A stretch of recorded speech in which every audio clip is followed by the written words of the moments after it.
Good morning, everybody. It's good to see you. I'd like to welcome everyone here today, as well as all the people that are listening in virtually, to Volusia County Government's first Affordable Housing Summit. But more than just welcoming you, I really want to thank you. Thank you for caring. Thank you for engaging. And thank you for working to help improve our community. I don't have to tell you that when it comes to addressing the issues of affordable housing, there are no easy answers. If there were, we'd already have it solved.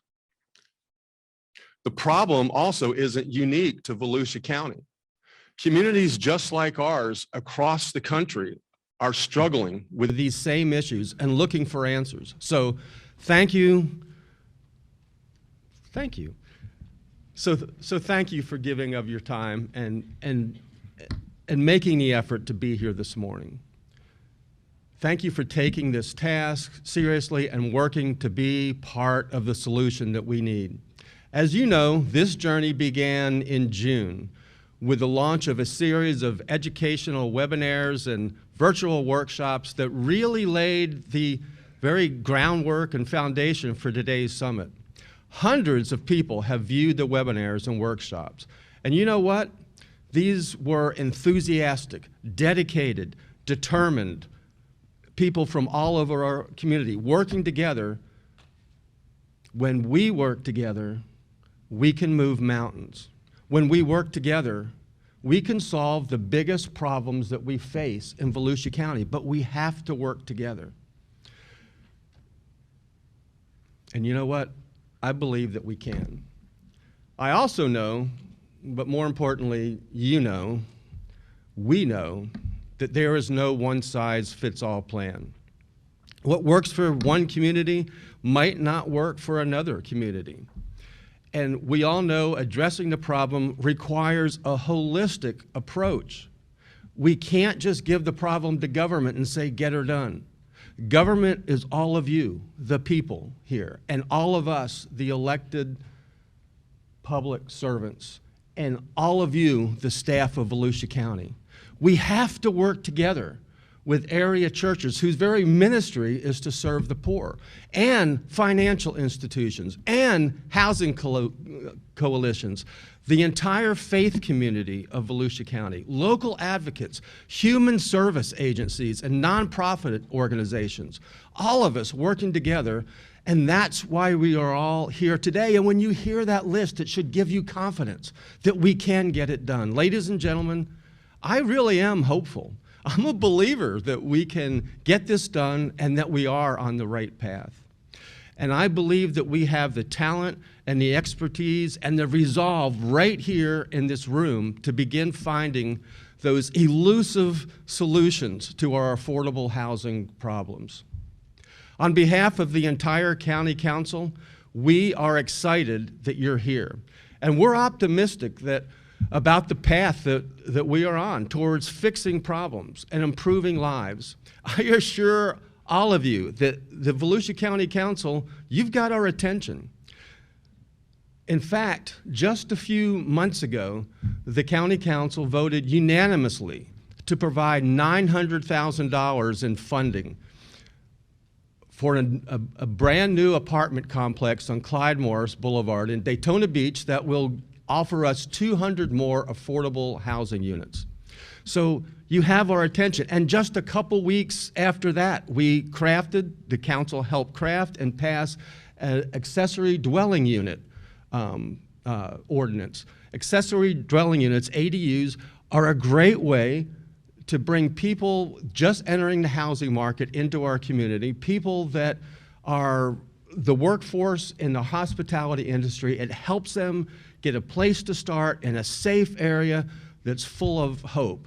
And we crafted it in a way that protects the safety and the value and the quality of life in the neighborhoods. Just last week, Daytona Beach followed suit and passed their own ADU ordinance, and I'm hopeful that the rest of the cities in the county will follow suit. So you do have our attention, and we are anxious to see the plan that evolves from this group, from this process, and is presented to us, the County Council, next year. So thank you again for your participation. But I want to add one other thing. Today is Pearl Harbor Day, and I think it would be appropriate to thank and to recognize the veterans and active duty military that may be in this room. If you're here, would you just stand up and be recognized? Any veteran of any war, active duty?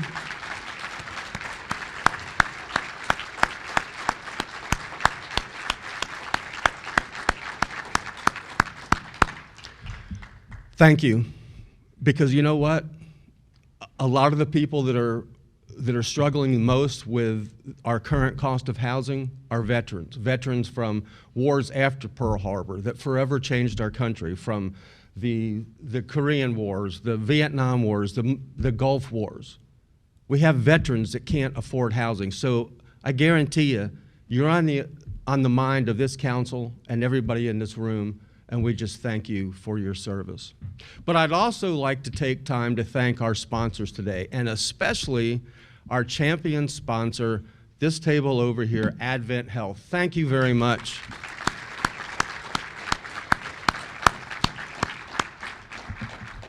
And thank you for your constant involvement in community affairs in Volusia County. So now finally, I'd like to thank the Affordable Housing Committee and our community services and growth and resource management staffs for their passion, for your compassion, for your leadership and bold thinking. I'm confident that this is going to be a fruitful and productive day, an important step towards solving our housing issues right here in Volusia County. So let's take the next step, and let's take it together towards a brighter future. I'm sure that we're all going to have a great day, and I hope you will enjoy it. And with that, I'm delighted to introduce someone to you who, just like all of you, is truly devoted to sustaining and enhancing the quality of life for our community and for every resident in Volusia County. I'm talking about Donna Butler, the Director of Community Services for Volusia County. She has more than 30 years experience in service to this county. She began her career in the county in 1991, first assigned to the county manager's office. As director of the Community Services Department since 2016, Donna oversees a variety of operations. It's really rather mind-boggling. Community assistance, library services, the parks, recreation, cultural division, VOTRAN, veteran services, and resource stewardship. She does a lot of work with nonprofits in the community, and she and her staff have been instrumental in helping to meet the community food needs that are so greatly needed in Volusia County. While she certainly had a lot of help, and she does have a tremendous staff, Donna works tirelessly. She's been one of the main architects of the affordable housing initiative that we're going through today. So it's my great pleasure this morning to introduce to you Donna Butler.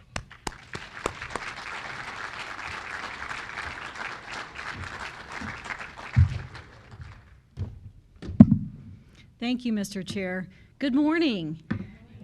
Welcome to Volusia County's Affordable Housing Summit. I don't know about you, but I am thrilled to be here with all of you. We have over 250 participants who are interested in affordable housing in this room, plus we've got over 50 that are listening virtually. The Departments of Community Services and Growth and Resource Management have been working side by side for over a year to put together this initiative for our community. If we've learned anything from the pandemic, it's the need to be adaptable and flexible. Many of you know we've had to reschedule this in-person summit twice over the past year and a half due to COVID being in full force. We decided that we needed to take a different approach so that this event is more inclusive and open. So the initiative was kicked off with 5 virtual interactive webinars, which began with an overview of the prosperity movement by Mark Wilson, President and CEO of the Florida Chamber of Commerce. We moved from there to funding new affordable housing, to funding affordable housing and maintaining our existing housing, then planning and land development, and finished with success stories from the field. We held an additional 3 webinars on similar topics to continue the dialogue. If you have not had a chance to review these webinars, they are still available on volusia.org. Today's summit has a virtual component for those that were not able to join us in person, and we have a full day planned for you. First of all, many of us do not know the difficulty of choosing between paying our rent or feeding our children. So we're going to have a simulation here in a little bit. It's an interactive one, which we hope you'll participate in to give us some insight. After that, we're going to have a discussion on making the case for prosperity here in Volusia County. From there, we're going to focus on 3 primary areas: community land trust, which will be here in the ballroom, followed by lunch and a speaker, and then 2 interactive breakout groups, which will be held concurrently. One will be bridging the gap of affordability, focused on funding issues, and the second will be breaking down barriers, rethinking zoning. These 2 interactive panel-led groups will be held in the conference rooms. Take a right and a right and keep on going. You will choose only one to attend. Staff will be available to guide you at that time. Please have patience since we have limited capacity in each room. We will end our day with a local expert of affordable housing who will share her insights on previous success stories. And finally, we will come back for some highlights of our breakout discussions and results from the polling. I have a couple of housekeeping items to go over briefly. First, if you have not downloaded the Mentimeter app on your phone, please do so right now, because you're going to need it in order to participate in all 3 of our panel meetings. This is critical in framing the next steps that we plan to take. Next, we have placed question cards. They're blue, so you can recognize them in your folder. Please write your questions and submit at the end of the day. These can be from any of the sessions. You may leave the card at your table, or there are baskets out on the tables where you checked in. Please drop them in there. The 2 breakout groups in the other rooms will allow for questions from the public, but if we run out of time and are unable to hear from you in person, we really hope you'll share those with us in writing. And our plan is to compile all of those questions into one document and post them with the response on our Affordable Housing Initiative website at volusia.org. The planning of this initiative could not have been accomplished without assistance and leadership from One Voice for Volusia, staff from Team Volusia, and our Affordable Housing Advisory Committee. With me now is Ann Evans, the chair of Volusia County's AHAC, Affordable Housing Advisory Committee. She's retired from the state of Alabama after 26 years of service with the Department of Mental Health, where she served in numerous roles in the social service arena. Since moving here in 2008, Ann has participated in many activities related to homelessness, including Halifax Urban Ministries, where she served as chair of the board of directors during the planning and construction of Hope Place. As part of the county team that worked to bring forward the Hope Place project, I was always impressed with Ann's steadfast commitment and her vision for what this facility could mean to the families it would serve, as well as our community. Our AHAC has been tasked with reviewing and providing recommendations to the County Council on many issues surrounding affordable housing. Ann will get you up to speed on where this initiative will go next.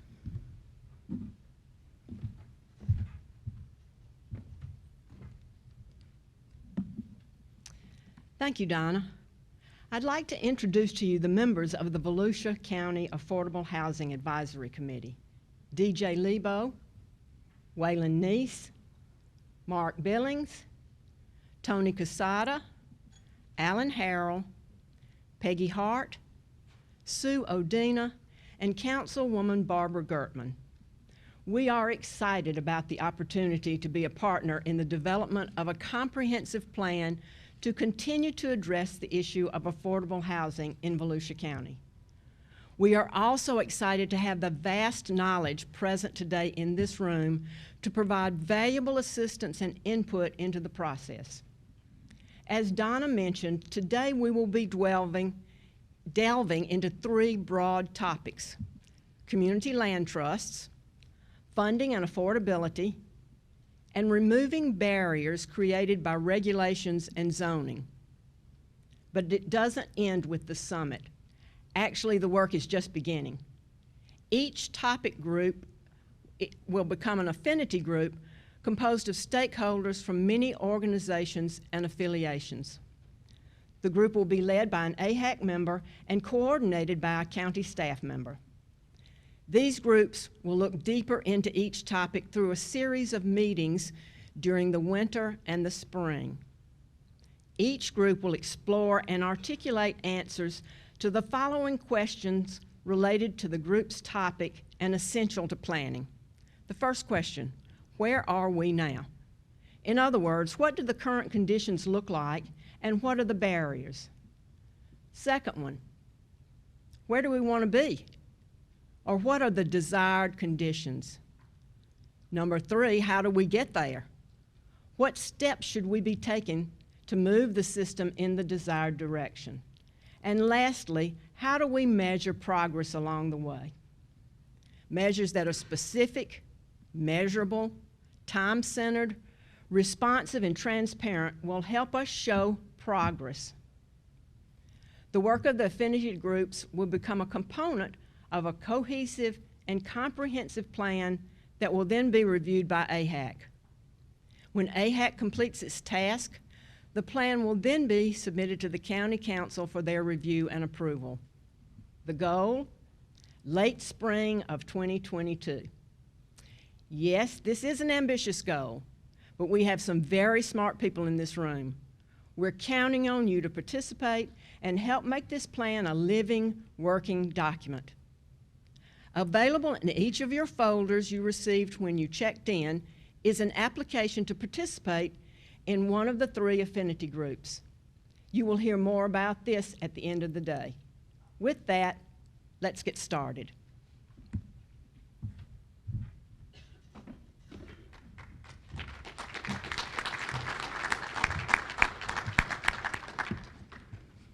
Thank you, Anne.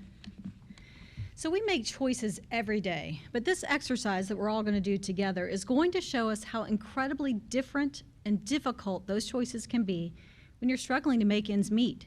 I'd like to welcome Courtney Edgecombe to the stage to help us understand what this looks like. Courtney is the president of the United Way of Volusia-Flagler Counties. She began in 2013 as a resource development manager and has since held positions for the United Way's transition to community impact, volunteer engagement, marketing, and fundraising.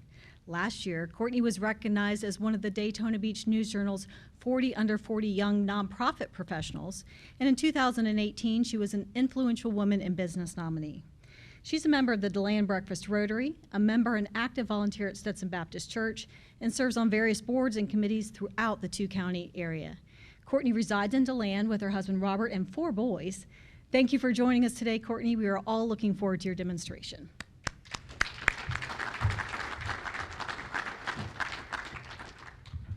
All right, well, good morning, everyone. Thank you so much, Donna, and I'm just really excited of the leadership that's in this room, the conversations that are going to be had today, and the opportunity that we have to really delve into the issue of affordable housing.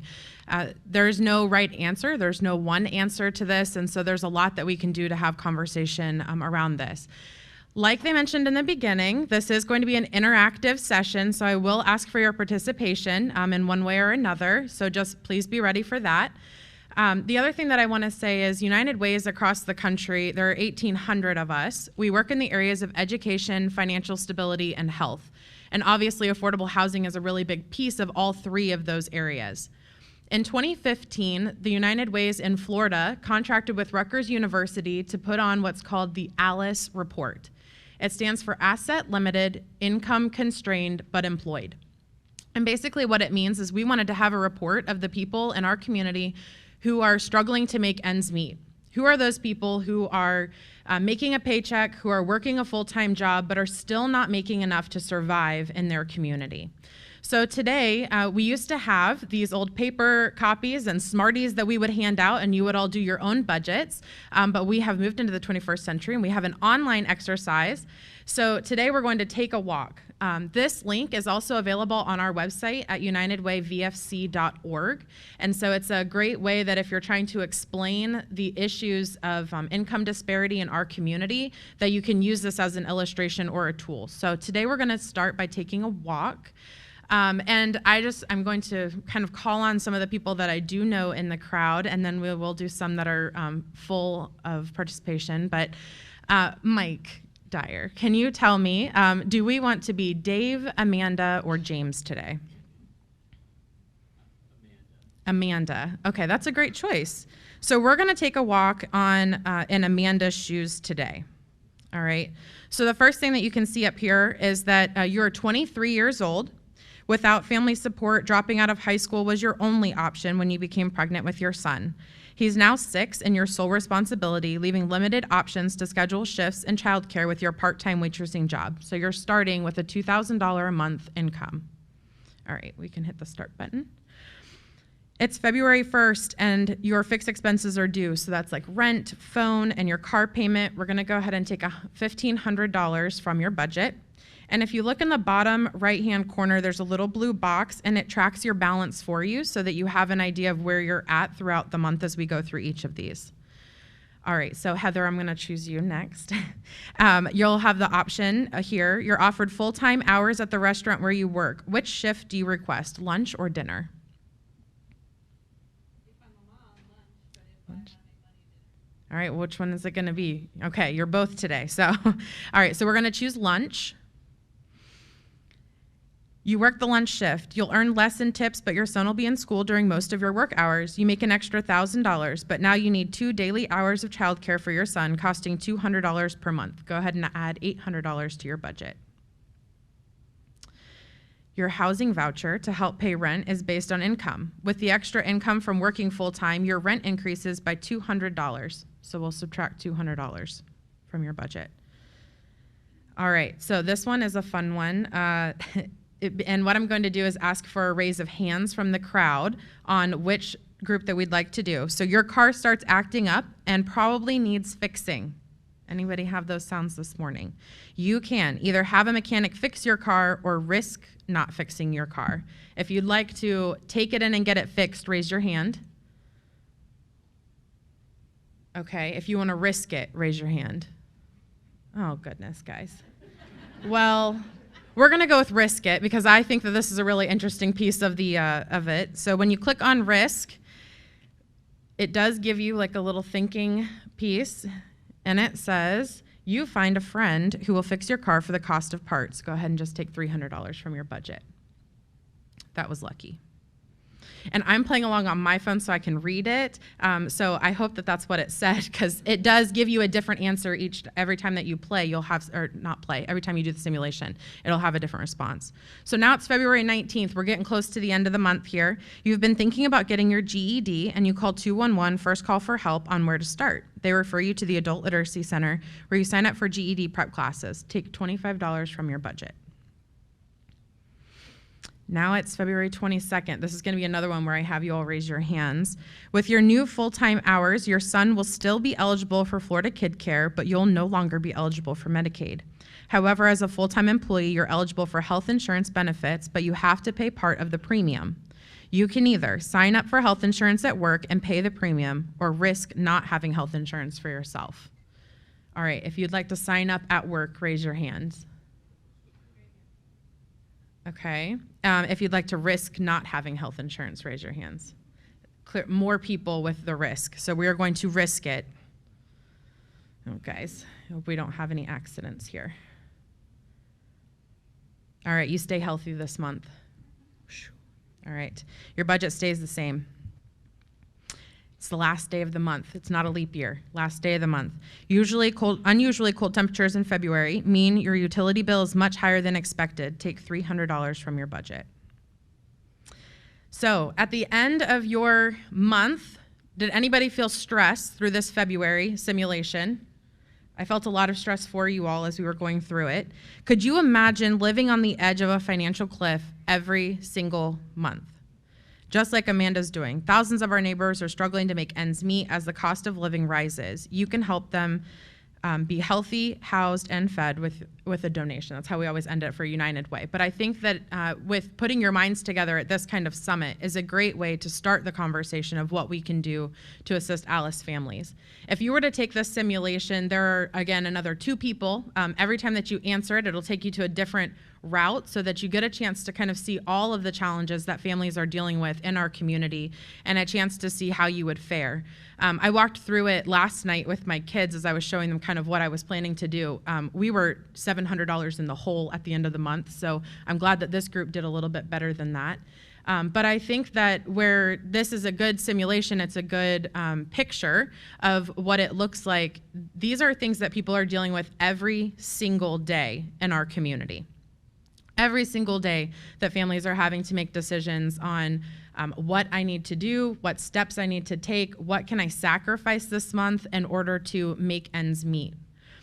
So on our PowerPoint today, we'll just kind of get started there, and I'll give you a good picture. We've done 3 renditions of the ALICE report, which has been a really great tool that's been used by the Chamber of Commerce's, the Florida Chamber has used it, and quite a few other partners when we're talking about the need for affordable housing, affordable health care, and then other services for our families as well.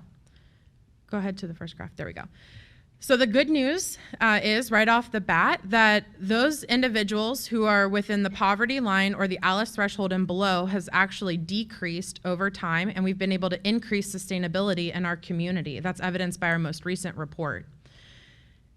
ALICE basically means that you're making more than the federal poverty guidelines, but still not enough for the wages in our community to make ends meet. So we do track by federal poverty guidelines, which has stayed pretty stagnant at about 13 or 12% every year. But that ALICE threshold is what is moving mostly. And most recently, in our most recent report, that's 33% of our population in Volusia County. Now I want you to think about that. 1 out of every 3 people in our community is making more than's required in order to receive some kind of assistance, but not yet making enough to save money or to feel comfortable on a monthly basis. Now, when you couple that with those who are in the poverty threshold, now we're at almost 1 out of every 2 households in Volusia County who are dealing with this kind of stress on a regular basis. When I really understood that, it helped me look at my own workforce in a totally different light.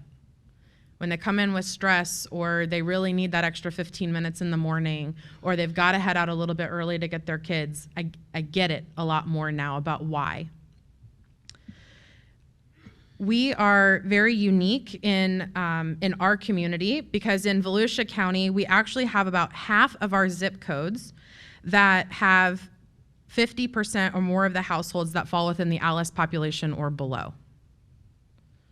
So it's not just concentrated to a couple of zip codes. It is rampant through our entire community. The disparity is spread out. And I've listed here the top zip codes for those ALICE families and below, which is 32114, 32759, 32190, and 32117. Some of the largest population of individuals who fall within this threshold. So what Rutgers University did is they said, okay, based on your community, there are 63 separate reports across the state of Florida, 1 for each county. Based on your community, what does it take to live sustainably in Volusia County? And so here you can see that they've listed out on the boxes, if you were to break it down, the ones that I want to highlight for you would be a single adult. So if you look at that, housing at $609 a month. As a single adult, they must be rooming with someone, is probably what that is. When you talk about technology, I've heard the argument in the past that that's really not a necessary expense. If you've tried to apply for a job recently, you recognize that you have to have reliable internet in order to do that.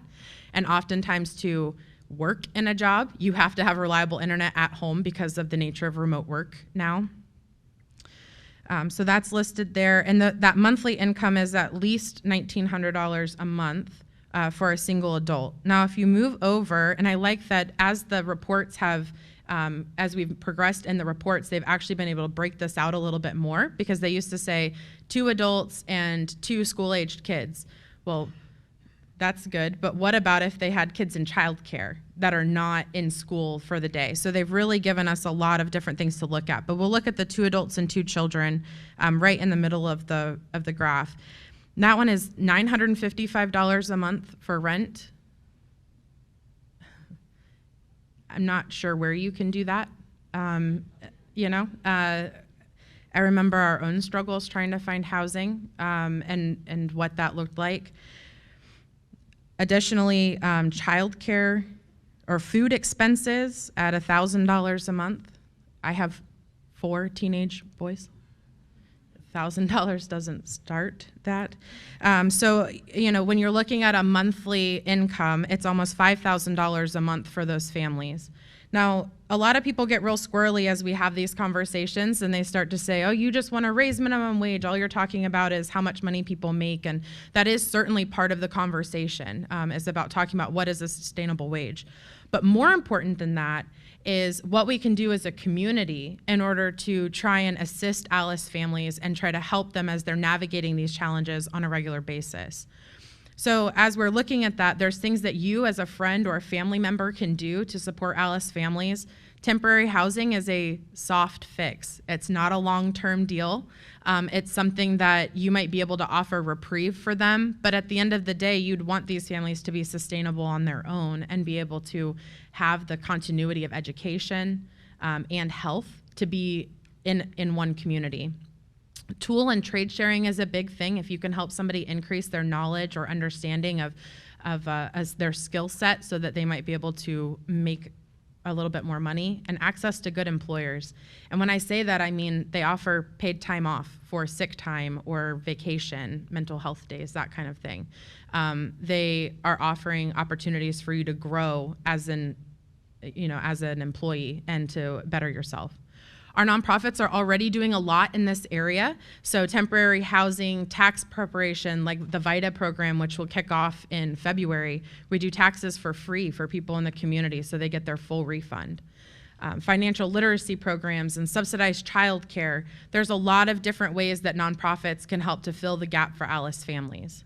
The government's doing a lot as well with childcare vouchers and tax credits, educational vouchers, and then attracting higher skilled jobs. And every time I turn around, it looks like we're bringing in more of those businesses into our community, which is wonderful. And then finally, there's a lot that employers can do, like offering paid days off or transportation assistance, flex time, full-time opportunities. But I will have a word of caution when it comes to these things. We had the opportunity to go to Tallahassee a couple weeks ago for the United Way Capital Days, and we heard from a speaker from the Federal Reserve Bank who was cautioning all of us on the benefits cliffs that we experience. So at one point in time, and it's not just anecdotal, I've heard it myself from individuals in our community who are saying, I'm making a certain amount of money, I'm getting the opportunity for a 25-cent an hour raise. I'm really excited about this new leadership opportunity, I want to take it. But if I take that 25-cent an hour raise, I lose $3,000 a month in benefits. People who are having to say no to improving their own situation because they would be losing all of those resources. So the idea is not like a tap to turn it off, but to be able to wind it down so that families aren't left completely on their own and they have the ability to kind of take on some of those new opportunities. And then just to kind of wrap up a little bit about what United Way's commitment is in this area, one of our pillars is for financial stability. We are looking at helping to assist struggling families and individuals to move toward economic self-sufficiency. And we're doing that by funding programs that are helping families and individuals have access to sustaining income, whether that's disability or some other kind of sustaining income that they can have access to. Safe and affordable housing, that's why we're at this conversation and at the table today, and also to have our families and individuals capably manage their income and expenses. In the last 2-year grant cycle that we operated, I'm really excited to share with you some of the numbers of what occurred. So over 1,300 individuals in our community were moved into permanent housing solutions by programs that were funded by United Way. That is not done in a vacuum. When I say 1,300, I mean that we worked with 4 different programs that were working on housing initiatives and were able to do this kind of work. That collaborative power is really important as we're trying to solve these problems. And then additionally, 56% of the individuals in our financial stability programs increased their income. We know that that's not always the answer, but it is certainly one pillar of being able to help people move forward.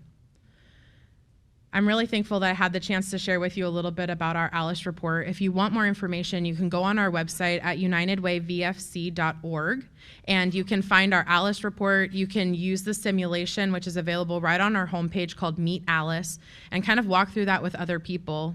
If you ever want us to come out and kind of walk you through this process as well, we'd be happy to do that. But again, thank you so much for your leadership, for your time out of your day and your week to take during this busy season in order to talk about affordable housing and hopefully find solutions that we can move forward with as a community.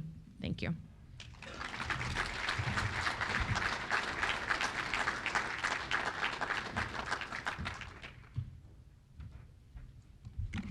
Thank you so much, Courtney, for taking us on that walk in my shoes exercise, and for everyone in the room for participating. I hope that this was an eye-opening exercise for all of you. I think having an understanding of the struggles that people face and the huge decisions they have to make will help us as we continue this summit. Specifically, as we move into our next session, a panel on a case for prosperity. I'd like to welcome Suzanne Conchin to the stage. Ms. Conchin is a native of Volusia County, having been born and raised in Daytona Beach, and has over 30 years of experience in local government. Her professional career includes senior management experience in county government in California, Colorado, and Florida, including 10 years in Aspen, Colorado. In Aspen, Suzanne served as a community development director and nearly 6 years as county manager. Aspen has one of the most robust affordable housing programs in the country. In 2001, Ms. Conchin and her family relocated to Florida. She worked for 8 years as a consultant to both public and private sector clients, providing a range of services related to planning, strategic planning, site selection, and development management. She returned to the public sector in early 2009 when she was appointed to the post of Growth Management Director for St. Johns County. The 2020 census identified St. Johns County as the second fastest growing county in Florida. Suzanne joined the County of Volusia team in 2019 as the Deputy County Manager and will be kicking off our conversation today with Making the Case for Prosperity. Suzanne?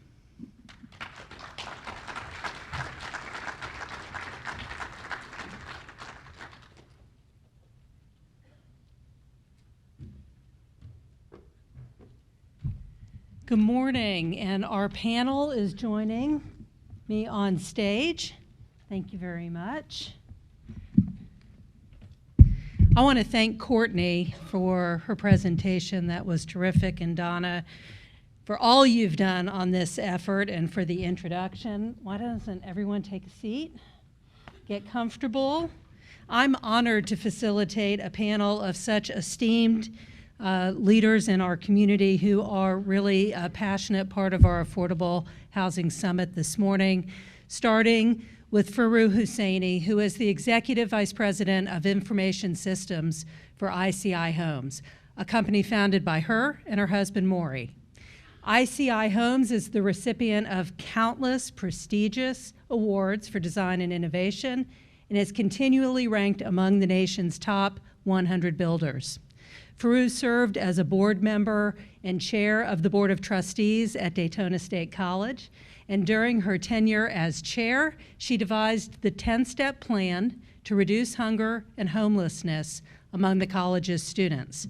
Due to the impact of that plan, it was launched as a model for all of Florida's 28 colleges.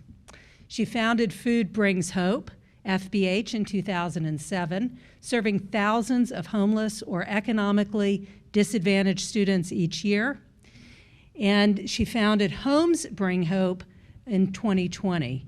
Homes Bring Hope helps hardworking families become homeowners, building equity to help themselves and their families out of generational poverty. She was asked by the Florida Chamber to address high levels of poverty in our own 32114 zip code, and so she founded the FBH Prosperity Initiative in 2021. We're going to ask her about that initiative this morning. And it is aiming to lower 32114's poverty level by 53%, of 53% by concentrating on the root causes of poverty. Next up, we'll introduce Ed Noseworthy. Ed is the CEO of Advent Health Daytona Beach, which, as we know, is a 362-bed not-for-profit hospital. Having served Advent Health for more than 40 years, Ed has had various leadership roles during his career. He has a proven track record of exemplary leadership driven by his passion and dedication to Advent Health's mission to extend the healing ministry of Christ. Most recently, under his leadership, Advent Health Daytona Beach has led the quality and safety journey to become one of only 29 hospitals in the nation to be designated a top general hospital with an A rating by the Leapfrog Group, a competitive honor few American hospitals receive. Advent Health Daytona Beach has also earned a CMS 5-star top 100 rating and is a U.S. News and World Report top hospital, and we're very thankful to have them in our community. And Ed, we're thankful to have you here with us this morning. Mark Watts is a member of Cobb Cole Attorneys at their Law, Land Use, and Environmental Law Department. Thank you, Mark, for being here. His practice is focused on representing landowners and developers in securing entitlements and regulatory approvals for the development of their land.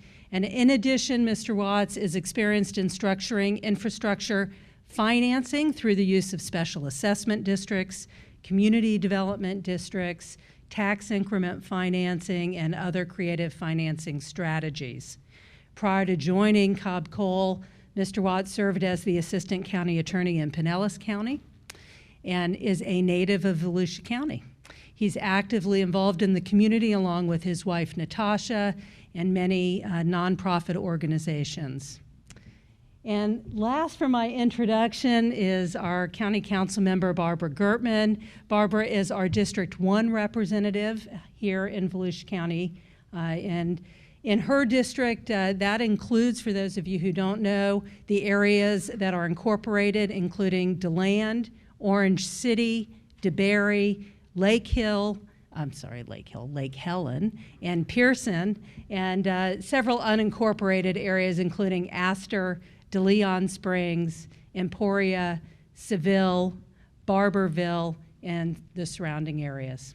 She began a 4-year term on the council in January 2019 and has been a licensed realtor since 2012 with several recognitions for her service and performance. She is a healthcare consultant and has a 30-year career in healthcare management roles. She also specializes in account management and contract negotiation, and she moved to DeLand in 1984. She has a son and 2 grandchildren.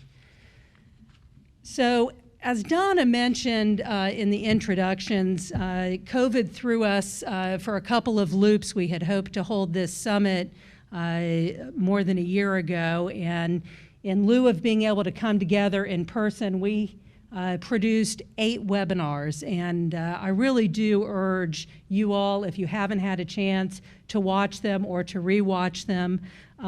We had the opportunity to feature speakers from across Florida and the nation, including leaders within Volusia County. And there's more than 10 hours of content, and it's really very insightful. It covers everything from financing to land use to success stories in affordable housing. I'm only going to talk and touch upon a couple of our speakers that were featured in those webinars. Ashton Nesbitt of the Florida Housing Coalition during the Produce webinar said this. He said, the private market is generally not going to produce affordable housing. So we need financing that incentivizes it and provides the subsidies that make it affordable. Jamie Ross reiterated during a later webinar, she stated that developers of market rate housing will sell or rent based on what the market will bear, not based on what their costs are, as some people might assume. And I urge everyone to go listen to those speakers. Michael Anderson of the Housing Trust Fund Project on Resources said, no matter what, whatever strategies we go after, this is real estate and there is real cost. And Catherine McManus of Habitat for Humanity Greater Orlando and Osceola County, when asked how municipalities and developers can work together, encourage viewers to question some rules and regulations that they might currently have to help us come together and find synergy. Mark was featured on one of our webinars, and during his session on policy, Mark said affordable housing should be viewed as a component of infrastructure, just like our roads, utilities, and schools. And Sean Wilson of Blue Sky Communities on the funding gap that affordable housing developers face. He said, if the fee isn't waived, you can exacerbate the gap. Fees that developers face, what they like to see the most are waivers to their utility connection fees, their building permit fees, and water capacity reservation fees. we mentioned earlier that we kicked off our webinar season with Mark Wilson, who is president and CEO of the Florida Chamber, and he spoke on prosperity from a perspective of our business community. And I'd like to just ask our team to play a short clip from Mark.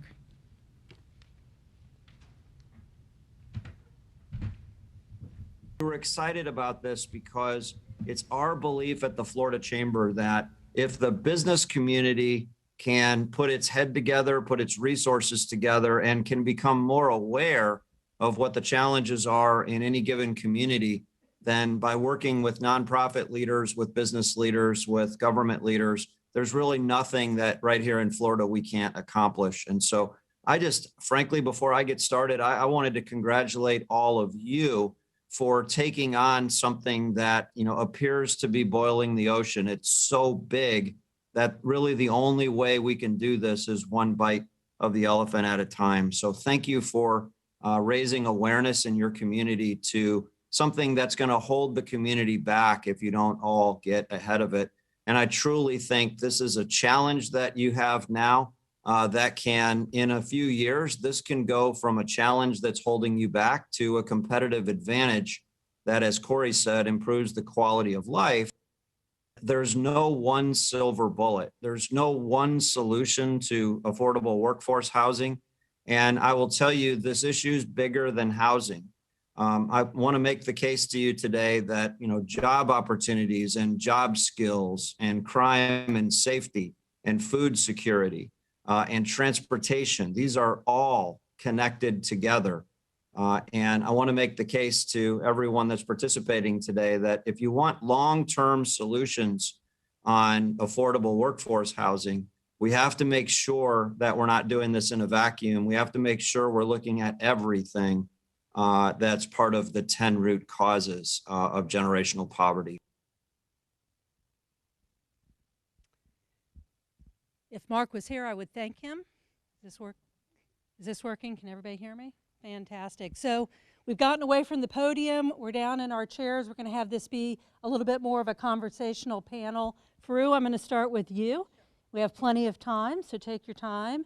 What is the FBH Prosperity Initiative in the 32114 zip code, and why is it important?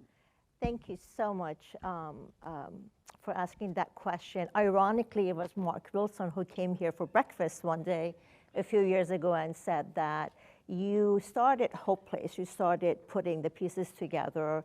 Can you pick up 32114 to help with what we're trying to do? Overall, the Florida Chamber has done a study that over 50% of people living in poverty live in 15% of the zip codes in Florida. So they figured if they can concentrate on those 15% of the 983 zip codes in Florida, then we can do better as a community. They want to reduce their overall poverty rate in Florida to 10% or less by 2030. So my natural response was, of course not.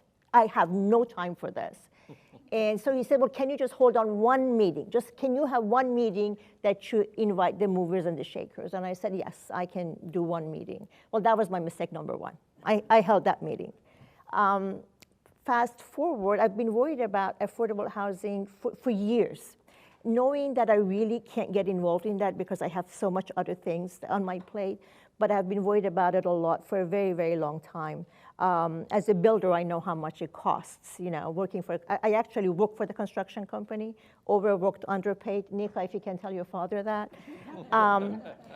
But the reality is that when I held that one meeting and I had the presidents and CEOs of the hospitals and the universities and colleges and trying to figure out what we need to do, it's very simple, and you all already know this. I don't have to tell you that you have to address health issues, education, jobs, and becoming a homeowner. There is no way in this country that you can build equity if you don't have a house.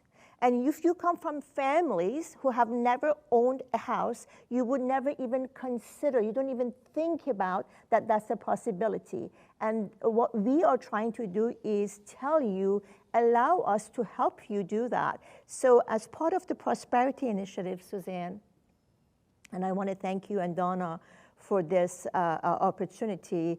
I always don't like to work with governments. Governments are just too slow for me, except you and Donna. Sometimes I feel like I cannot keep up with you two.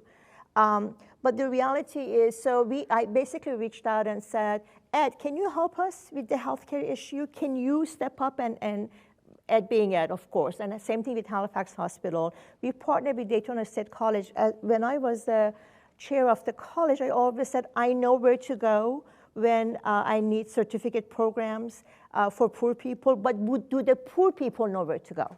Do they know that they can get a scholarship, that they can attend college for free? You literally can go to college for 3 months, 6 months, 9 months, a year, get a certificate program and make a lot more money. But the people who live in poverty, who have 4 kids, and many of them are single parents, single mothers or single fathers, mostly single mothers, they don't have the opportunity to be able to research those. So we are stepping in as FPH Prosperity Initiative. Our concentration right now is 32114, which is one of the poorest zip codes in Volusia and in Florida. And we're trying to make a difference specifically in that zip code. We are working on education side of it. We are working on job side of it. We not only help you to find out what's available at Daytona State College, we are very cognizant that it could be scary to say, go to Daytona State College, sit in that 300 open house, and then ask your questions. So they actually have specific open houses only for our clients, only for our people. They don't talk about bachelor's degrees and moving to University of Florida afterwards or University of Central Florida. They talk about specific programs that they can accomplish being fully funded, especially now with the COVID funds that they have, the CARES Act funds that they have. And so literally our clients can go there and get educated. Then we help them find jobs. We work with Career Source to help them find jobs. We worry about their health care, so we work with Volusia County Health Department. But I went to DCF and I said, who is responsible? They have a new initiative called Care Navigators. I said, who is our Care Navigator? And they say, your Care Navigator for Volusia County is in Orlando. I said, I'm sorry, Orlando Care Navigator is taking care of Volusia County. How would they know what we need? So if you complain enough, Donna, right, you eventually get what you want. So I complained enough, and I have a specific Care Navigator for the FPH Prosperity Initiative. How cool is that? So anyway, we culminate all of that in helping our families become homeowners. And I know I probably went over my time, but I just want to give you the full story. That's why we're taking it away from Mark, so it's all good. Yes, yes. Mark is being my daughter's boss and abusing her, so I'm trying to take time away from him to get back at him. No. Sorry about that. No, that was fantastic. But I'm going to ask my next question of Barb Gertman. Barb, is prosperity, in your opinion, an issue in Volusia County, and why do you think it should be addressed? Wow. Let's ask the people who are paying more than 50% of their salaries, right, for their housing, if prosperity matters. And the parents and guardians of the 19,000 children who live in poverty in Volusia County, does prosperity matter, right? I'm so happy to be here at this time for this housing summit. It's been a long time coming. As a local realtor and as a single mom who walked in those shoes. So you see these feet. I've gone through so much of what we're sitting here talking about and why this is real personal for me, right? Serving our community to the level that we do and I try to do is because I've been there. I've been there for the survival, to know that you had to make those hard choices. And I sit here today as someone who, yes, has prospered, but also needed a hand up at one point in my life to make a difference. And I say, we really need to rethink our approach to how we address communities of need and how we've created those communities of need, right? So yes, prosperity matters, and yes, it matters how we respond. And I think it's so important that it was mentioned. We are not a one-size-fits-all, as the chair mentioned. We have to address the needs at a community level and meet our community where they are. And if we've got to address them and meet them one-on-one to move them forward and really look at what those whole needs are, what those transportation needs are, what the health needs are, child care, jobs, economics, all that impacts the community. And so many times things are looked at as a handout, and it's not. It's a way of moving our whole county forward. Moving one person forward, each one of us, right? They say each one teach one. Well, by doing that, it expands across the whole community. So yes, prosperity matters, and so does our care, and recognizing that any of us could be in that scenario at any time. And having been a single mom, I get it. Thank you so much. Ed, you're a leader in the healthcare industry. Why does Advent Health have an interest in prosperity in the community? Well, that's a loaded question, and I hope I do it justice in the answer. One of the things, being a faith-based organization and being a Christian individual, I look at Scripture a lot of times to help me just paint my own picture in my own life. And one of the things that came was in Jeremiah 29:7. It says, you know, seek the peace and prosperity of the place in which I carried you, or the place in which you live.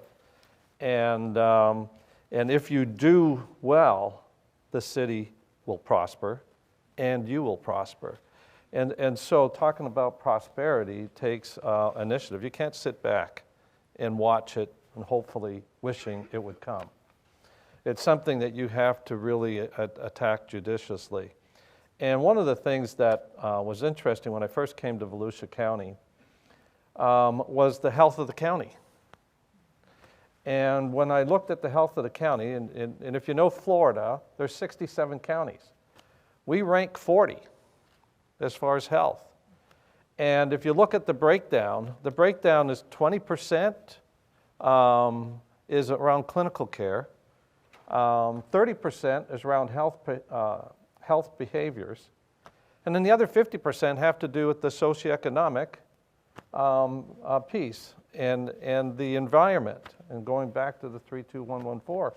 And so I knew that I can influence clinical care, I can influence some of the work around the health behaviors, but if we're really going to make an impact, I have to be involved in the other 50%. And so for Advent Health, that is a priority for us to see how we can make a difference in that space. Well, thank you very much, and we're grateful for everything that Advent Health is doing. Mark, we really aren't going to skip you, but we're going to shift the discussion just a bit because of your expertise in development and land use. I made some comments about some of our speakers who talked about the nuts and bolts of the private sector. So I was hoping you could just touch on what you think would make a developer interested in building affordable housing or an investor interested in buying and protecting housing stock in our community. Sure.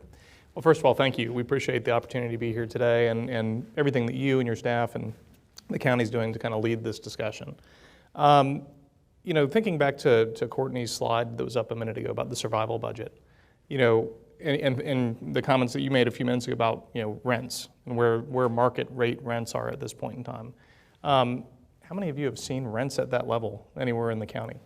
That's the challenge. How do you put how does the government and the faith community and the charitable community and all of us that are in the conversation help put our thumb on the scale a little bit to get to the point where the economics of the rents that you saw up there work for a private sector developer coming in, or a housing finance corporation or some other entity that's coming in to work on housing. And so, I think that the key with regard to any strategy to get there It's got to be coordinated. I think the county's role as convener, is a key one.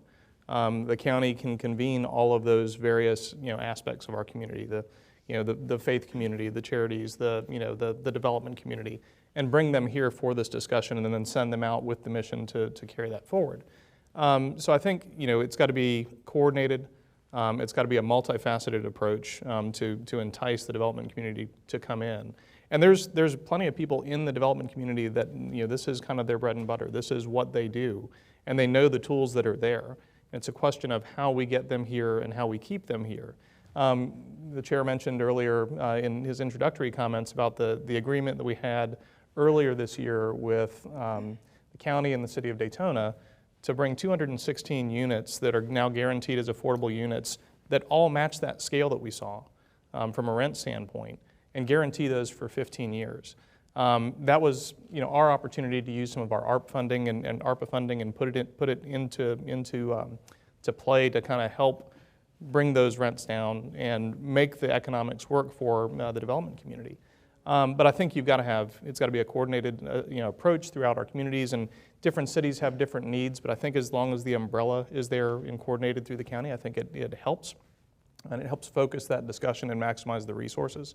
I think we do need multifaceted approach. It's not all going to be large-scale apartment development. It does need to be, missing middle, housing that can integrate into existing communities.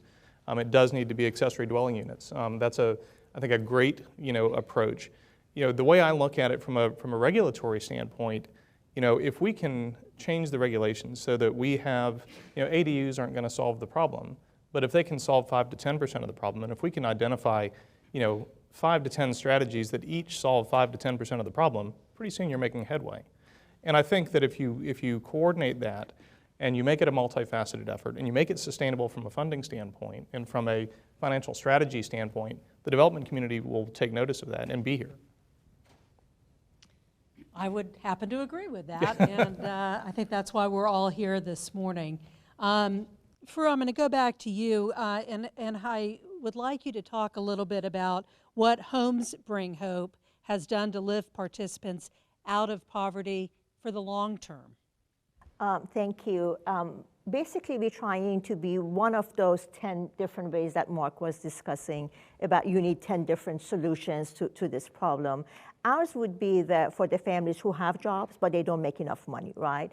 So what we do, we actually have 3 pillars. One pillar is we actually help you from the beginning, where you say, I want to become a homeowner, and walk you through the steps, because it's difficult, from finding a bank who gives you a good rate and financing, to finding a realtor that you can trust, to a closing agent that doesn't charge you as much as a regular rate. So that's one of our pillars. The second pillar is we actually go and buy those homes that go on sale that are lower priced homes, because investors usually go buy them. And by the time our clients have an opportunity to get their ducks in a row, it's too late. So we step in, we actually go buy them cash, we renovate them, and we sell them at or below cost to our clients. The third pillar is we went to the city of Daytona Beach and I said, if you give me free lots, I will build on them and sell them to your families in 32114 at cost. And so they've been very gracious. They've given us, I have attorneys, Nico Husseini and Jessica Gao, God bless Cobb & Cole, who have helped us attain all these properties. And we've actually started building, and we do what Mark just said. I believe that it needs to be dispersed through the community, because you want your neighbor to the left and neighbor to the right have children and have a normal life and not come from the same background, so you can learn from each other. And so we're doing that. I've actually went to, because I was just telling Ed that even families with the Daytona Beach down payment assistance that are very generous, and we help them through that. Sometimes even with all of that and us selling at cost, they can afford it. You cannot build a house that's less than 150. There's just no way. Even though the architects at ICI do it for free, the survey, Sligan Associates does it for free, our engineers do it for free, we get the paint for free. Even though, and my husband said, do not use any of our resources. I said, of course not. I use all of our resources. and so even with that, it's going to be around 150. So I went to JP Morgan Chase and I said, can I have some of your $30 billion? And they said, absolutely not. You're not part of our market. And I'm like, but I'm a very nice person, and I'm doing great work. So then after, they said, okay, here's $100,000. And so I'm using the $100,000 from JP Morgan Chase to help families who are working families qualify for some money, but not enough to buy a house. So they might be short $2,000, or they might be short $15,000, but we feel if we help them become homeowners, that person has got the future, and the future of their children would be different. They all of a sudden, they would be building equity, and so we're doing that. That would be our third pillar, making sure that we pull in every which way that we can to make sure whoever our client is able to become a homeowner. Fantastic, thank you. Ed, I'm going to go back to you and ask what the impacts that you see in the healthcare industry when people are living in poverty. Maybe they're housing cost burdened or unable to secure housing. Maybe they chose not to get health care like we saw in the Alice walkthrough. What are you seeing? Well, when I first got to Daytona Beach about 7 years ago, one of the things that I recognized in the metrics that we look at from a hospital standpoint was our readmission rates. Trying to figure out why was there more and more people being readmitted to the hospital. And when we looked at it, we found that the people that were visiting the hospital were not able to take care of themselves. They needed help in order to be able to take their medicines on time, to do the things the doctor had prescribed for them to do while they're not in the hospital. And we found that they were doing basically none of it because they couldn't. Either they were working 2 or 3 jobs, or they were in poor housing. And so what we did, we started this thing called community care.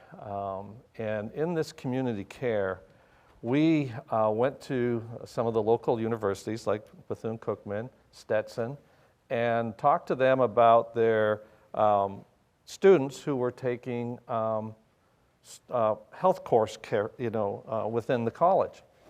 And as part of their curriculum, how could we use them as health coaches? So they're following up, making calls to these places. And then worked on, the medications. If they couldn't get medications, how could we get the medications for them so it wasn't a burden or an added expense? And so when we started doing that, and there was one lady that really stood out to me, was really impactful. She wrote a letter and she said, "You changed my life." And basically what happened with this lady, she was bedridden. And once we got in there and understood her plight, we helped her through all those mechanisms. She ended up going back to school, getting a job, and is now a vital member in the community, giving back. And I never thought, that wasn't the vision of us doing that. The vision was getting people as healthy as possible. But it helped me understand the dynamic that was going on in this community that needed to be solved at some level. And so we stepped in that space to do that. And that's what tells me is that we got people that are just on the cusp of success or failure. And it's all driven by economics. And so we have to be able to figure out how to insert ourselves in such a way that allows them to be able to be above the cusp and not fall under the cusp. It's all about the people, and really one family at a time, whether they live in 32114 or anywhere in our community. Mark, back to you. So you've got a lot of representatives from county government and actually a number of our cities here in the ballroom. So now's your chance. Tell us, what do you think local governments can do to promote interest in development of affordable housing? So I made reference before, I think a comment was made about the thing I said in the webinar about viewing affordable housing as infrastructure. And to me, one of the things, I've worked on all different sizes of development projects, from the small ones to the larger projects. And they all take about the same amount of time, right? And so one of the things that comes to mind when I think about how do you help affordable housing kind of get a leg up? How do you help it stand out to a developer or somebody coming into the community? And I think that's one of the things we got to prioritize. You know, when you have a project that's coming through that's going to be an affordable housing or a mixed income project, because, you know, going back to, you know, the example of the partnership we did with Daytona, that's not just an affordable housing project. It has housing for families, it has housing for senior affordable housing, but half of the 800 units that are going into that community are also market rate. So you've got everybody being blended into a community. But I think that to prioritize approvals, prioritize their path through the development review and approval process, I think that's one of the keys. From a regulatory standpoint, I think there's a lot of things that we can get into discussion. I know we're going to get into the zoning panel discussion later on. I don't want to steal Jessica's thunder on that panel. But I think there are things like helping with the evaluation of concurrency, helping with the impact fees that apply to that development as it's coming through. Helping with some of the building and other utility connection fees. Those are all, I think, keys, but speed, I think, is one of those things that, if you ask any developer, time is money. And so if you know that you can come to Volusia County as an affordable housing developer and your margins are already thinner because you're going to be looking at trying to charge the rents that you saw here on the survival budget, if you can get through the process and get underway and get under construction faster, that is a key to, I think, attracting and keeping the really good partners that are in that area and in that market in the state in Volusia County. So expedited permitting, expedited review. Yeah. I've kicked around, and Rick Warbiscus has heard me say this a couple times. I really don't even know if it exists, but this concept of collaborative review has been bouncing around in my mind, where instead of like submitting something and then getting comments and then resubmitting and getting comments again and resubmitting, to sit down around the table with the people that, in those areas where we want to incentivize that type of development. If we have an affordable project coming in, and we sit down once with the city and the county staff and we say, here's the plans, we mark them up, we initial it, we say, submit these as initialed and you're good to go. That type of an approach where we take the things we want to see as a community and we give them priority in that review process. I think that's one of the keys that would be helpful. Thanks. And I think some people agree with you. So Barb, I'm going to give it to you to bring us home this morning on our panel. So what do you think? What happens if we don't provide additional affordable housing stock in the community? What will those in need end up doing? Leaving. When we talk a lot about what we prepare for is because we want our children and grandchildren to be here. We want, we've got so many colleges here that graduate so many college students with great skills. We say we want to bring the jobs for them to be able to stay. Well, for them to stay, it requires the housing as well, right? It requires resources for housing across the board, not only in the 15% communities, but across the board for even a graduating college student. So as Mark mentioned, we need a balance of new housing that is affordable. And we need to rethink how we approach it. Because again, we want to keep our young people here. We want to be able to assist our seniors who are also on fixed income and need additional resources to be able to stay here. As a realtor, many times when people leave, it has a lot to do with the affordability that's impacting Florida and Volusia County right now. A lot of people leave because they want to be closer to family, but also that family could be coming here, right? Because I know at this stage of my life, one of the most important things for me, and especially through COVID, is having family local. It means a lot. So I think us being able to reinvest and identify ways to bring affordable housing to Volusia County, rethinking it, public-private, community partnerships, and again, looking at how one by one we can make this happen and think outside the box. There isn't a one-size-fit, and I think we really have to customize our approach and meet people where they are.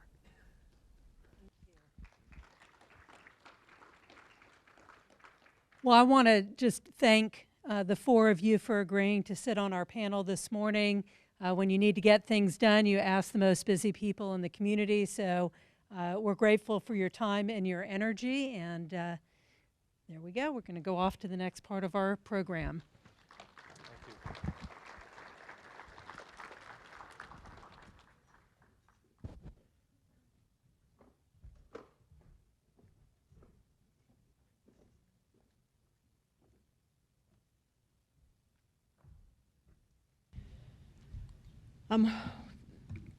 That was a very good first session, don't you think? We actually added the humanity to this topic that is going to be so knotty and so difficult to find solutions to. So now we get down into the nuts and bolts of why we're really here. And one of the first things we're going to talk about is a community land trust. Our panel's getting remiked, so as soon as they get remiked, they'll come on up here. But the big question is, what is it? What is a community land trust? And the short acronym is, of course, CLT. But what it is a way to separate the ownership of the land from the ownership of a home. The CLT is a nonprofit organization that holds title to the land. It sells housing on the land, and it administers a ground lease of the land. So home buyers purchase only the home, and they enter into a long-term ground lease for the exclusive use of the land. The CLT homeowner now has a limited equity as predetermined by the CLT. This allows the homeowner to have an equity gain when the home is sold, but also continues to make that home affordable to the next prospective buyer. This creates permanent affordability.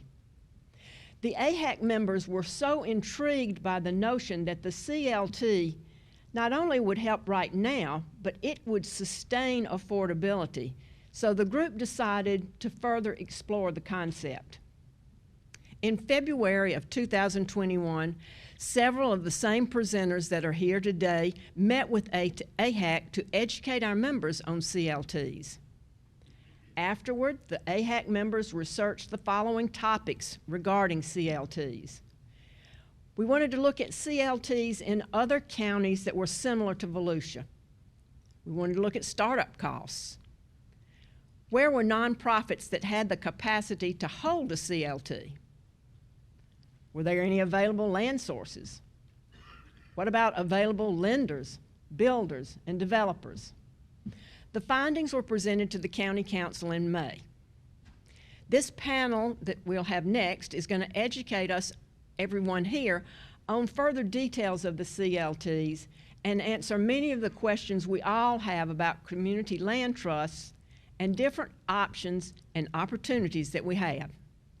Donna will introduce our panelists, and then we will begin.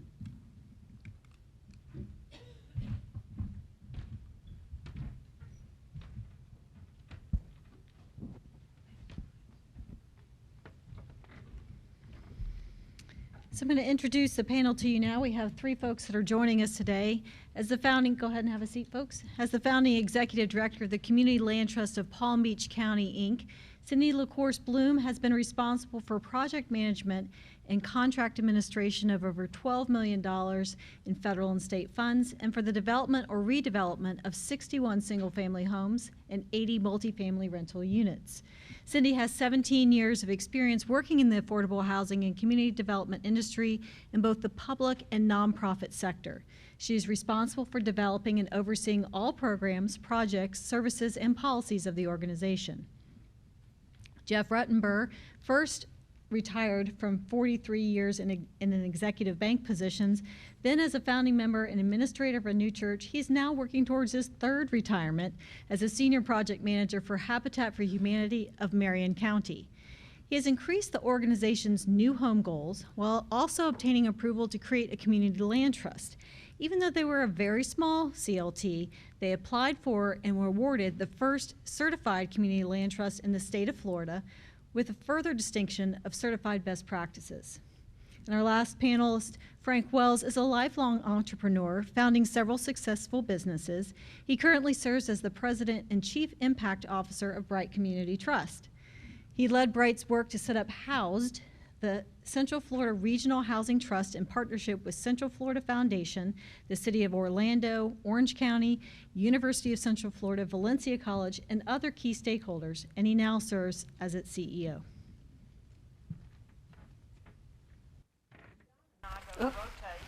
Questions to our panel members. So we're going to start with Cindy. And Cindy, will you share with us your presentation that explains the CLT model?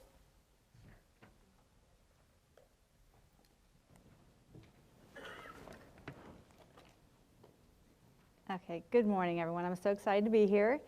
I'm just trying to get the technical aspect of this down. Okay, so most of us are in this room today because we realize that we're in the middle of a housing affordability crisis.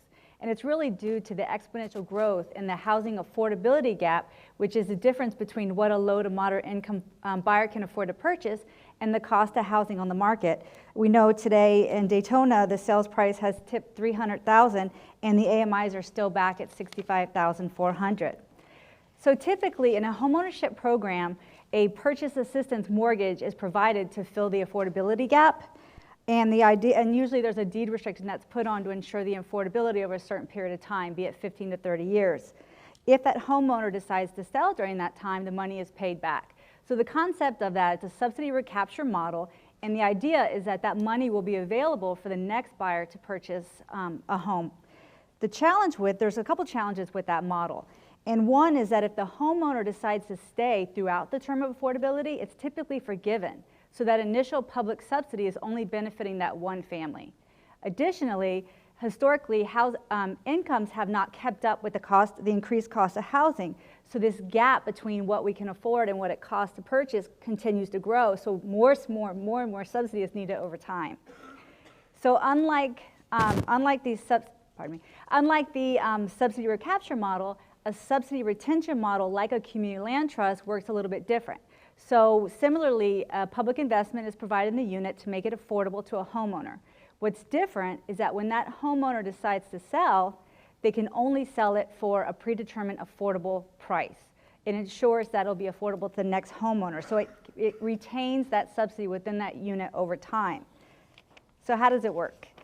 Generally, with a community land trust, the land is owned by the community in perpetuity. And then it's a system of dual ownership. So a home buyer purchases the land and all the improvements, and a renewable 99-year ground lease is recorded. And I know when people think of community land trust, what sticks in their mind is that separation of land from the building. And it's really not that unique. Condos and other similar structures have that type of ownership. But what's different is that ground lease. And in that 99-year ground lease, there's resale provisions that ensures that the home will only ever be resold to another income-eligible buyer for an affordable predetermined price. So we like to call it a system of pay it forward. So in order to purchase a home for an affordable price that's below market, that home buyer agrees to sell it below market when they decide to sell. If they decide to sell, they can't pass it on to their heirs. So I'm going kind of fast because we have a lot to cover, but if there's any questions, I can follow afterwards with anyone in the room. But this is an example of what's called a fixed rate formula. There's really 4 types of resale formulas that a community land trust can decide to utilize as their model. We currently implement 2. We have one in Palm Beach County that's an appraisal-based resale formula that says that when you go to sell, you get a certain percentage of the increase in appraised value. With the city of Port St. Lucie, we worked with them to customize the program and implement it for them, and they chose a fixed rate formula. It's a little bit easier to understand. The homeowner knows at any time what their resale price would be. So what that means is that every year that they own the home, provided it appraises, they'll get a 1.25% increase in value when they go to sell. So here's an example. In 2021, the original appraised value was $220,000. We did this back in January. Right now, that would easily be $340,000. But that's how quickly the values are increasing there. But we use historical trends to look at what the value would look like in 10 years in 2031, and it was $440,000. That's the projected appraised value at resale. But this was an 80% home buyer, and they couldn't afford the $220,000, which we just talked about. They don't make enough to afford what it costs to build. So we got a public subsidy in this scenario, and we were able to reduce the purchase price to $130,500. And so they wanted to sell in 10 years. So we know that they're getting 12.5% simple interest. It's really simple. It's 1.25 a year over 10 years.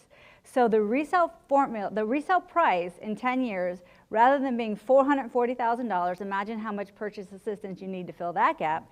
It's $146,800. That's the price that the next income eligible buyer, which means restricted income, is able to purchase the house. And then, but I know that there's also concern that it is home ownership. So we want to build equity and build wealth. So what does that mean for the homeowner?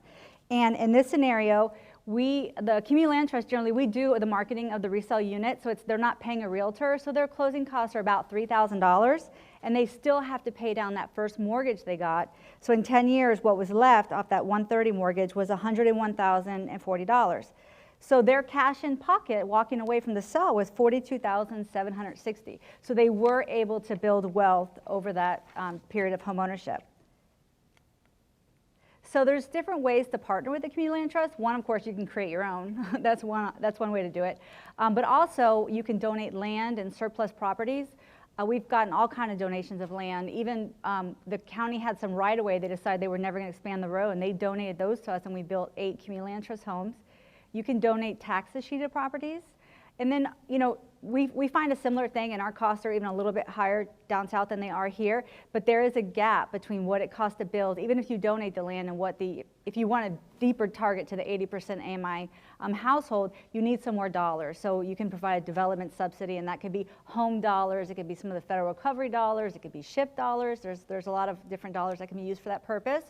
And then lastly, we're very lucky in Florida that we have the Florida Housing Coalition's Florida Community Land Trust Institute, and they promote a number of best practices in regards to community land trust. And one of those, they've come up with a CLT purchase assistance strategy that you can put in LHAP. So even if you still have the purchase assistance strategy where it's the subsidy recapture, you can tweak it and make that purchase assistance subsidy retention where that unit stays affordable in perpetuity. So just really quickly, this one's a little bit different than that. Okay. About half of our homes right now are in existing residential neighborhoods. So you wouldn't know that that's a community land trust house. Besides that, they're not used as comps because they are sold below market price.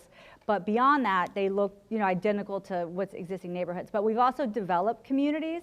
This is an example of a 24-unit community called Davis Langs West. The county donated the property to us, and we built 16 single-family homes and 8 townhomes.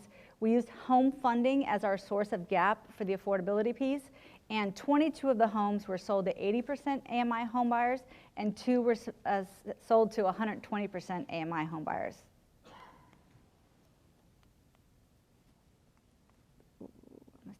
Okay, I think that's all I have for this piece, and we're going to turn it back over to answer questions from the panel. So I'm going to start. Cindy, can you explain the county government's role in founding a community land trust of Palm Beach County? Because you started off first as a county employee and then moved it to a nonprofit.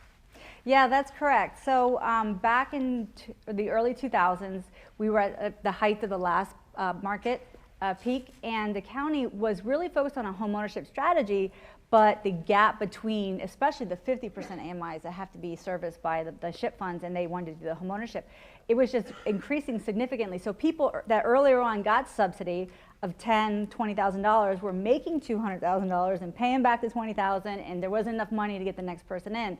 So they, at one point, their strategy was up to $150,000 in purchase assistance someone could be eligible for. Right now, it is back to 100. So they saw how unsustainable this model is. There's just not enough money to keep up. So they looked into the community land trust model, and they realized that it's really something that they want to pursue, at least one of their tools in their toolbox. So I was a county staff person at the time and was charged with, we singled out 6 individuals that we wanted to be the incorporating board members. We partnered with a nonprofit pro bono attorney. They did our 501c3, our incorporation documents with the state, and then we assisted them in writing the bylaws, and then also put together the first election for the board. And then beyond that, I was transitioned over the board choice to be the executive director, but we still continued to, they would assist with our meetings and do our notices and things of that nature. So eventually, we were still housed with them, but we were a separately functioning organization, and then eventually went off on our own. But in the meantime, over a period of time, the county has provided a number of opportunities for us, be it they foreclosed on some properties, they donated to us, we were able to sell them, they've donated a number of land, and also provided development subsidy. Great, thank you. Let's go to Jeff. Jeff, why did the Marion County Habitat for Humanity choose to become a community land trust? And what's changed in that organization since then? Well, it's a history and a journey. A history is, I've been on a Habitat board for 12 years. After the recession and after banking, I became an employee of Habitat. All during that time, every time we lost a home in a sale, I look back and look at the blood, sweat, and tears and all the pounded nails and thumbs and stuff like that to build the home. And that's not fair, because they sold it at a profit, they pocketed some incentives, and we got nothing. And so I began to look into other areas of opportunity and became the Community Land Trust with the Florida Housing Coalition, and working with them. I walked into Cindy's office one day and I said, hey, I want to hear about, she said, well, I got about an hour and a half. I said, no, I don't want to hear the spiel. I want to hear what the good stuff is. And so we brought it back to our board. 2 meetings, we argued all about it and everything. In the 3rd meeting, finally, we came back and said, listen, if you want our homes, our Habitat homes, to be affordable in perpetuity, you do a community land trust. If you don't want to do that, that's fine, you vote. It was 11-1 in favor, and so that was our journey. So Frank, how do partnerships or contracts between governments and existing community land trust work? Boy, there are so many different ways this works for us, because we work in about a half dozen counties around the state at this point. So you can imagine how many cities and counties we've had the opportunity to work with over time. A lot like Cindy, we were born out of Pinellas County government a dozen years ago. Originally, though, we were created to work on affordable rental housing. So we hold the land under 17 multifamily developments, and then a couple of years later decided we could use the same toolbox to work on affordable single-family home ownership opportunities. So in some cases that land is contributed, in some cases there are subsidy dollars that come along with it. Depends a lot on what the gap is, and it depends too who's our potential home buyer. Are we looking for that 80% AMI home buyer? The gap is pretty deep in most of our communities around Florida at this point. For the 120% home buyer, in a lot of cases that vacant lot is enough to get them into home ownership, maybe with a little bit of down payment assistance program dollars that will get them there. So it depends a lot on what kind of arrangement the community is looking for, and who our targets are. One thing that we love to do, we've had the opportunity to do a couple times, is to do mixed income developments. And I think we don't talk enough about the opportunity to mix some 80% home buyers and some 120% home buyers and some market rate home buyers. There is profit to be made in developing housing to satisfy the gigantic need in the state of Florida, right? 1,000 people a day want to come live with all of us. Market rate homes, we can take that profit and use it to cut the amount of subsidy in the lowest cost homes. So we've had a lot of success too with doing that kind of mixed income development in single family and in multifamily developments. Great, thank you. Cindy, tell us about the startup costs associated with the Community Land Trust. Sure. I mean, this was quite a while ago, so we know costs are much higher now. But what they offered to get the organization started was it was staff time that needed to be covered. So they did $200,000, actual funding for a period of 2 years, and then also $200,000 in-kind funding for 2 years. And then the idea was we'll be off on our own, but it doesn't really work like that. So thankfully they allowed us to stay there for quite a bit, probably I would say about 5 years longer with being housed within the county. But during that time, we were able to get project funding, get on our own feet, start making developer fees, and getting more grants and establishing ourselves. So we moved out from there. We rented our own place. But one of the things that we were able to do in partnership with the county is build our offices into one of our developments. So that's actually worked out really well. So I think it's, and that's our land trust, and we've been fortunate in that manner. But there's also some counties that are cities that continue to support their land trust, like the city of Delray Beach. They have a smaller geographic area, because we're even now moving beyond Palm Beach County, and we're working in the counties just to the north of us. But the Delray Beach CLT is really specific to their CRA area. That's who they serve. So they've continued since probably 2004 to provide some operating dollars as well as project financing. Great, thank you. So Jeff, what barriers or obstacles did you have to overcome for the before you could begin operating as a CLT? Really just understanding just exactly what a CLT does offer in the end run. The barriers really weren't that much once you got all the documentation in place, once the lease has been cast. And we do individual leases instead of a master lease. But that Grounded Solutions helped us out. It's a group that really focuses on land trusts throughout the United States. And they reviewed my lease, and so that made it real. But really the back piece of it for us just recently is that Habitat's begin to shed the 0% and just do affordable as far as affordability for the family. And so when we do that, we naturally go out to third-party lenders. And that has been a lot of fun trying to educate home lenders, to that. We found a couple people that jumped on it and did it great. And we're actually closing 4 this month. So that's 4 Christmas presents, 4 homes this month. So, and we'll continue on. All of our homes are going in the community land trust. We do not give an opportunity to not do that because we knew that there was going to be some conflict with our people. But you know what? It doesn't matter now. They're looking for a home, and we'll be able to provide it in perpetuity. And Jeff, if you don't mind me adding, for people that aren't aware, this ground lease that we're talking about is a national model that essentially all of us are using. Grounded Solutions Network is our national trade association. This ground lease was developed by a coalition working all over the country, and it's been approved by banks.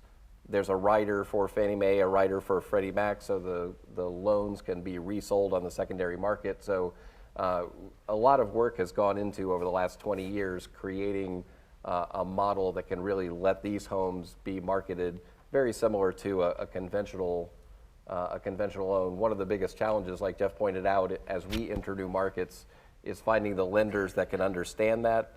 If any of you are bankers in the room, the folks who will get this first are your commercial lenders, because they're used to one person owning the land and a different person owning the building. That kind of leasehold mortgage is very common in the commercial world, less so in the residential world. But when people get it, they go, oh, okay, this is not difficult. Once we've done 1 or 2, we're good to go. So. Well, to continue on that, Frank, talk to us a minute about the concept of regional community land trusts and what that entailed. And if Volusia went with a regional land trust, what kind of say would the people in Volusia County have if you were involved in a regional land trust? It's a great question. So Bright Community Trust, like I said, was started in Pinellas County 12 years ago, and we found ourselves, by the time we were serving the entire county, no longer really fitting that community piece of a community land trust. We had a board of a dozen folks. But even with 12 people, you want professional representation, you want community representation. It's really hard to get all the communities that you want to serve in just one county well represented on your board, the kind of classic community land trust model where 1/3 of the board are your homeowners, another 1/3 of your board are the neighbors there, and another 1/3 are other stakeholders.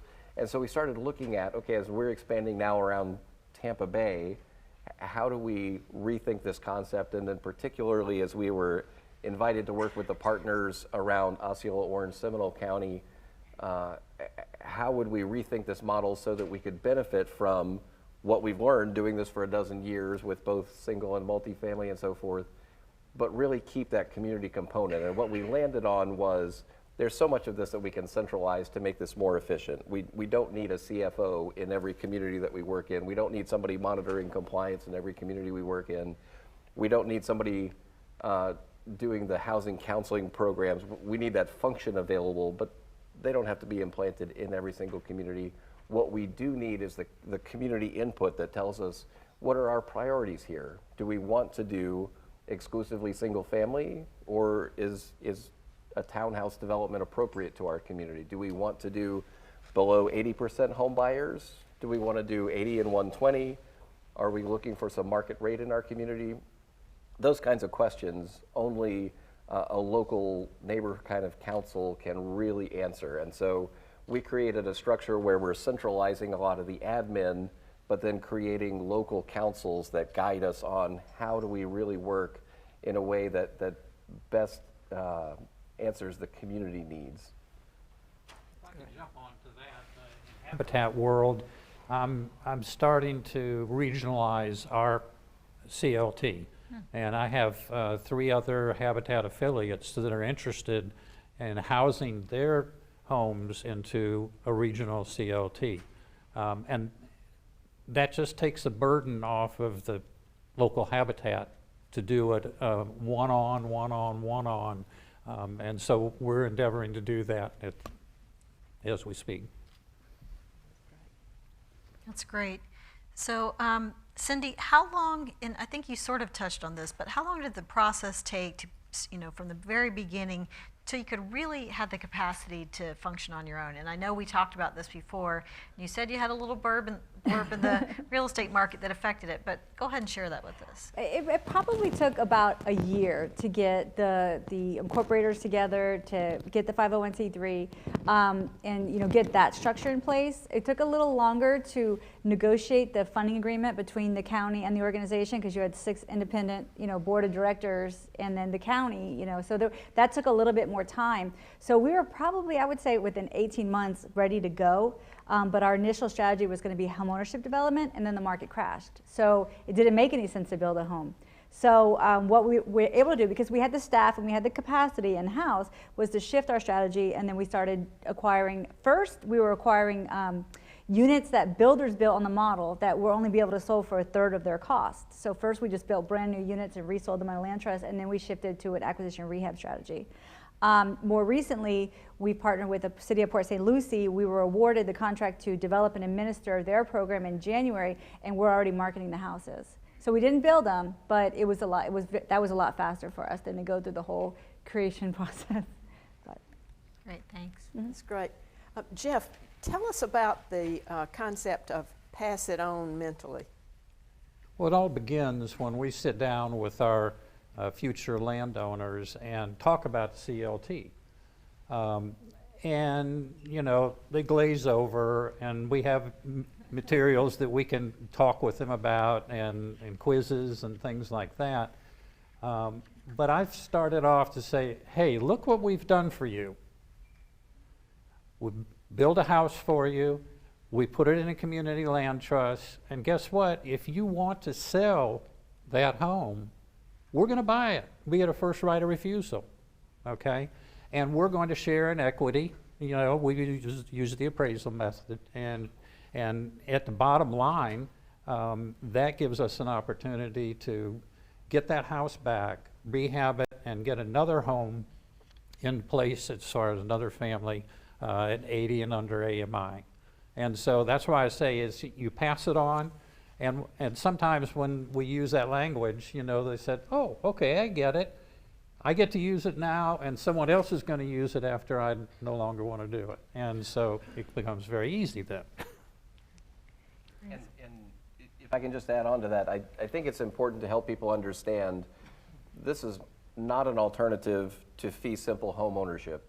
If you can go out and buy a home in the private market with maybe a little down payment assistance, God bless, we'll help you with the housing counseling and get you in that house. That's a great outcome. This is an alternative to renting, right, for people who have never been able to make that leap into the home ownership market because the gap's too big. When you're paying $1,500 and $2,000 a month out the door every month to rent, plus those utility bills, plus who knows what happens with your car or your health insurance and so forth, you haven't been able to save up enough to get into home ownership. And so the Community Land Trust is really that opportunity. That's that key stepping stone. And I love Cindy's presentation. She does such a great job of driving home what we're doing are creating stepping stones that preserve that subsidy permanently. So that the stepping stone is there for one family to move into home ownership, but then it's there for the next family, and the next family after that, and the next family after that to move out of renting and into a shared equity home ownership model. And then we love to see them graduate out into the fee simple market when they've stayed in that home for 6 or 8 or 10 years, built up $30,000, $40,000, $50,000, $60,000 of equity. That's a down payment. Now they're in the private market and we've helped them graduate successfully. But that's really the key piece that we're serving here with the Land Trust. When you started talking, Frank, you said in Pinellas, you originally started in the rental market, but most people assume that CLT is for home ownership. Can you tell us how the rental for multifamily or individual homes actually works? Sure, absolutely. I gotta say thank you to our colleague from United Way earlier who did such a fascinating presentation. It really drives home how big that Alice population is. 1/3 of our residents here are in that asset limited, income constrained, employed population, and they may not be ready for home ownership yet. What we find a lot of times when people come in for housing counseling, we're not just a housing developer or a land trust, but also a HUD housing counseling agency. What we find out is you take the home buyer ed class, and what you discover is, wow, my credit's terrible. Ooh, I got a lot of debt. I didn't realize it was a bad thing that we have 2 car payments and we own a jet ski, and right, I guess we better pay down those credit cards a little bit. It's gonna be a 2 or 3 year track. Well, we need affordable rentals in that market, both at the entry level. There are probably folks lower down the income level at 50 and 40 and 30% who are not going to become homeowners until their income improves. We need a stock of permanently affordable rental units. The key problem that we were created to solve back in 2008 was coming through the Great Recession then, but watching rental units expire out of affordability. If they had a contractual 15-year affordability period, then poof, they reset to market rate, and all those units go away from that very lowest income piece of the workforce.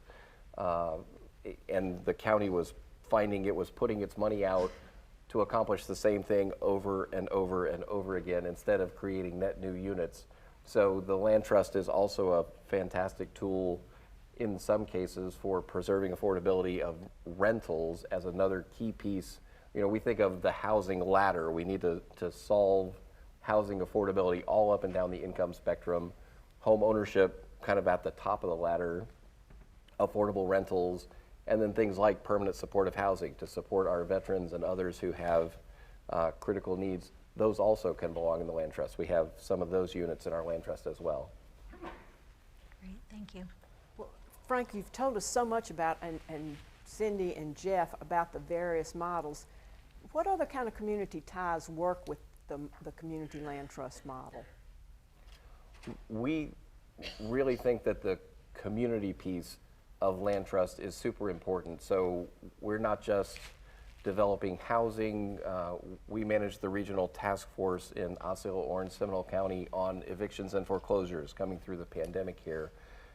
We're proud to say that our eviction rates in that area are below where they were before the pandemic because we've been working in concert with several dozen organizations to do that.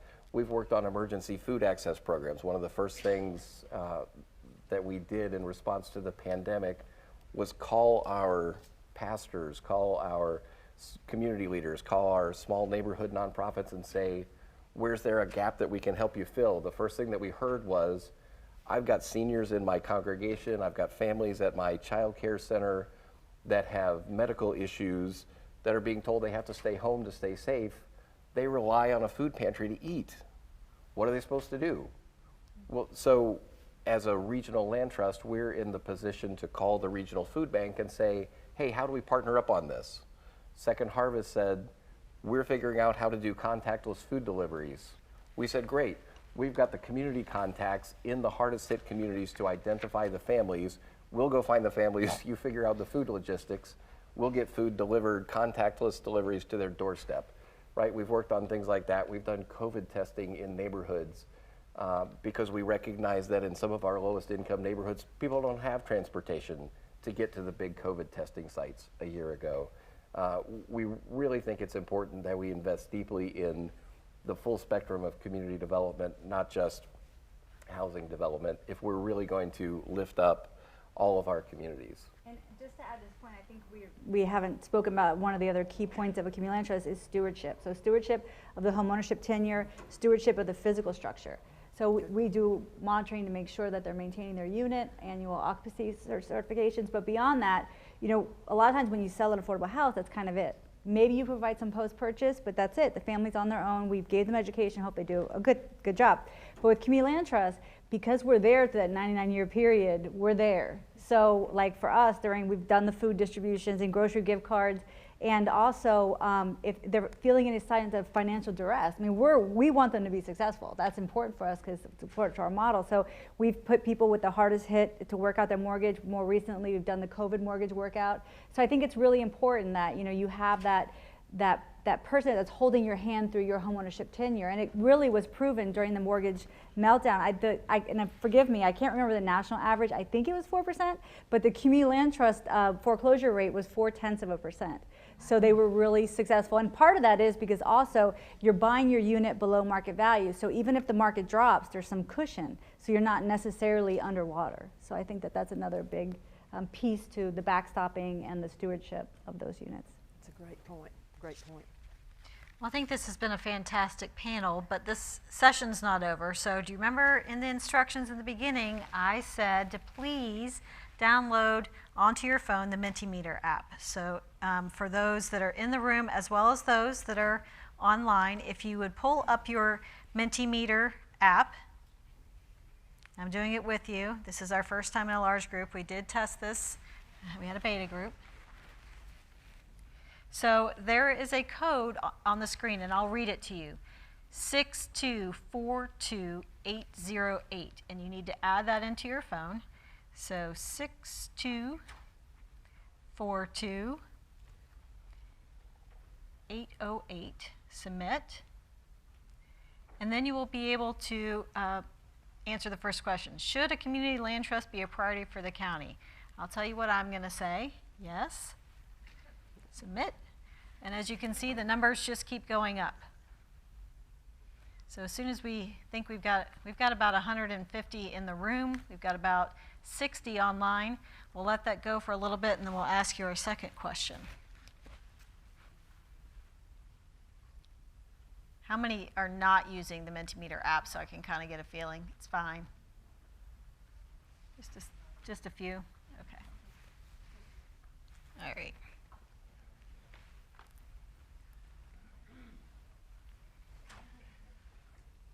Well, right now it looks like 68 are saying yes. Absolutely no one is saying no. So community land trust should be a priority for the county. So our first priority that we can begin working on in our affinity groups. Sarah, can you move? Oh, one person said no. Okay. So the next question, should the county seek to start a new community land trust or work with an existing? So in other words, should we have someone like Bright Community Trust that already exists that has a regional opportunity for us? Should we go that route, or should we potentially start new and create our own like Cindy did, or even work with a nonprofit in our community like the Habitat for Humanity? So if you all can answer that question.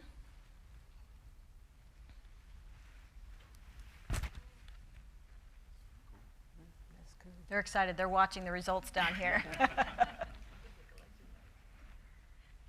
All right. So right now we have, I think it's 54 saying work with existing, and 33 are suggesting start new, or in the case of a nonprofit that already exists that may have that capacity.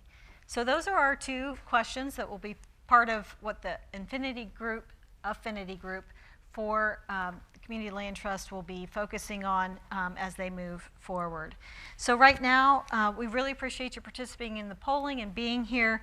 This will be very helpful as they continue the planning process. We have a great lunchtime speaker that's going to begin at 12:20 to allow everyone time to collect their lunch. Lunch is now being served, I think. There it is. It's already over there. You will notice there are two stations. Well, there's only one station, so use that one. Please be back in your seats by 12:20, as you won't want to miss the YIMBY speaker, a little bit different than NIMBY. Thank you.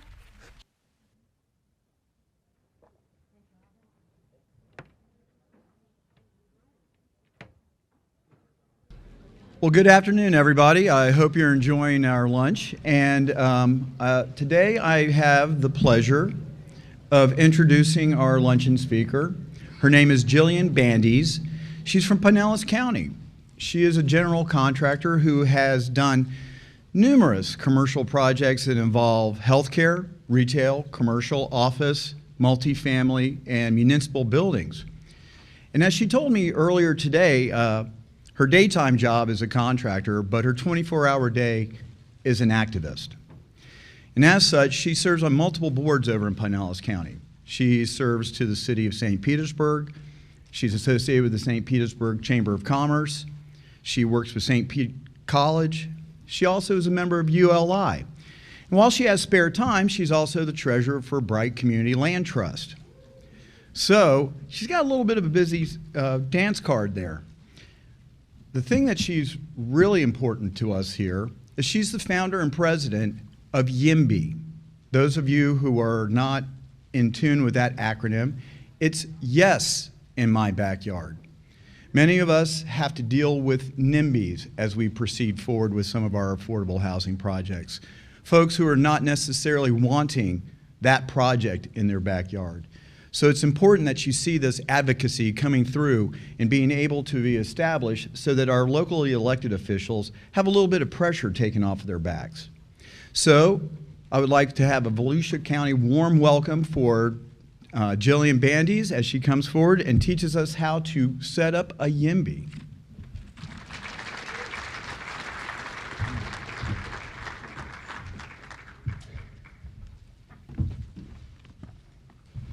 Good afternoon.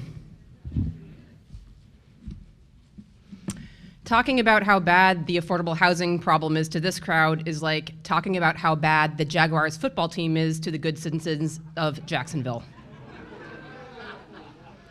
Everybody already knows they're bad. You are preaching to the choir. But unlike the citizens of Jacksonville with their demoralizing football team, there is something that people in this room can actually do about affordable housing. It's not easy, but it can be done. I know it can because we've come really close to doing it in St. Petersburg, Florida, where I've lived for the past 8 years. I'm originally from Pinellas County, but spent some time bopping around before I landed back in St. Pete. I'm the founder of YIMBY St. Pete, which stands for Yes in My Backyard. We are a reaction to the NIMBYs, as you can imagine. And this is not my day job. Like he said, I would work for a construction company that does commercial work. But by night, I advocate for this stuff along with 8 board members and a lot of other volunteers. We drink a lot of beer, and recently we have made a lot of progress. Our group, YIMBY St. Pete, is part of a growing movement around the country to address the lack of affordable workforce housing. And I'm gonna show off my t-shirt, which is from the national YIMBY group, which you should all check out. It's called YIMBY Action. This is our campaign. It's called Legalize Housing, and even though St. Pete is not a direct affiliate, we work with them very closely. I highly recommend them. YIMBY, as I said, was part of the growing movement around the country, and 2 months ago, we saw the result of our outreach efforts in the form of a vote by the St. Pete City Council's Housing Committee to pass quadruplex zoning instead of single-family zoning pretty much everywhere in our city. This was a bombshell. We did not expect it to happen. We were lobbying for something much more modest, but instead, this was the decision of the Housing Subcommittee on our council. We had done pretty significant outreach for the past several months before the vote, and in the end, we successfully pushed for a policy that results in more economical, environmentally friendly housing that doesn't require a single tax dollar to construct. Yes, this is somewhat close to the Holy Grail. I will back up a little bit. If you haven't heard of YIMBY or upzoning as a tool to promote affordable housing, you need a quick explanation. Single-family zoning is the most common type of residential zoning in America. We are talking about a single home and a single lot which one family lives in. 7 in 10 people across the country live in single-family homes. In Volusia, the number is much higher because there's very little multifamily housing here. Unfortunately, there's a lot of downsides to single-family zoning. At its core, single-family zoning encourages bigger, more expensive homes to be built. Maybe it sounds obvious, but if you're only allowed to build a single-family home, you are automatically going to do that. The government has prohibited smaller, multifamily, and therefore more and cheaper types of housing from being constructed. I strongly believe that denser, smaller housing would help our affordable housing crisis. It would also help community land trusts and other measures that have been mentioned on this stage previously. Me and my YIMBY group encounter quite a few detractors. They say, no, the data is mixed, and multifamily homes are not necessarily cheaper. They point out that dense cities like Miami aren't affordable, and they point to the downsides, like the possibility of gentrification or displacement. I'm confident in advocating for increased density as a tool for affordability because a research roundup out of UCLA this year explained conclusively that it actually works. UCLA showed that 5 out of 6 studies in the past 2 years showed that density does increase affordability. They also explained that if you increase the supply of housing, you are much more likely to bring the price down. You cannot create more homes without actually building more homes. Opponents of density will most oftentimes trot out the argument that this stuff is unproven, that density results in more expensive housing units, and that you're just creating a windfall for developers. The answer is that the latest research proves that it is more likely to bring the cost of housing down. This is not just hope and prayers. Upzoning is not a magic bullet to fix all of our affordable housing problems, as many of our other panelists have mentioned. But I would argue that it's the best bullet. Let's consider what subsidies have done for Volusia last year. Last year, the Volusia County Public Housing Agency handed out 322 Section 8 vouchers, according to their website. 322. That's about as many people as are in this room right now. We're looking at a drop in the bucket in terms of what we actually need to solve the problem. Or let's talk about the State of Florida Housing Initiatives Partnership Program, SHIP, or Low Income Tax Credit Project, LIHTC. I know these are both very exciting acronyms in this crowd. Last year, Volusia received 6 great projects. The county supported 1, and it got a bad lottery number, so it wasn't built. If it had gotten built, we're talking about 40, 50 units maybe. We need tens of thousands of units to make a dent. Density has that potential to play a huge, huge role and really turn the tide. It's also the only solution that's actually free. It's also an incredible source of environmental conservation. There's tons of literature showing that building dense housing is cheaper, uses less energy, and promotes fewer vehicle miles. You don't have to touch conservation lands between the east and west sides of Volusia County if you pursue this path. Lastly, denser housing tends to locate people close to amenities that they need, like schools or jobs or the Waffle House, my personal favorite. It's important to consider how dense housing would look in Volusia, with an overwhelming preponderance of single-family homes that are really spread out. In this county, you already have approval for multifamily detached housing in certain areas. That's a fancy way of saying ADUs, or rental units in the back of single-family homes, or granny flats, mother-in-law suites, all the same thing. Each city in Volusia could approve ADUs everywhere. Why not? When you can build 2 units on a single plot of land instead of 1, you are getting 1 step closer to the goal.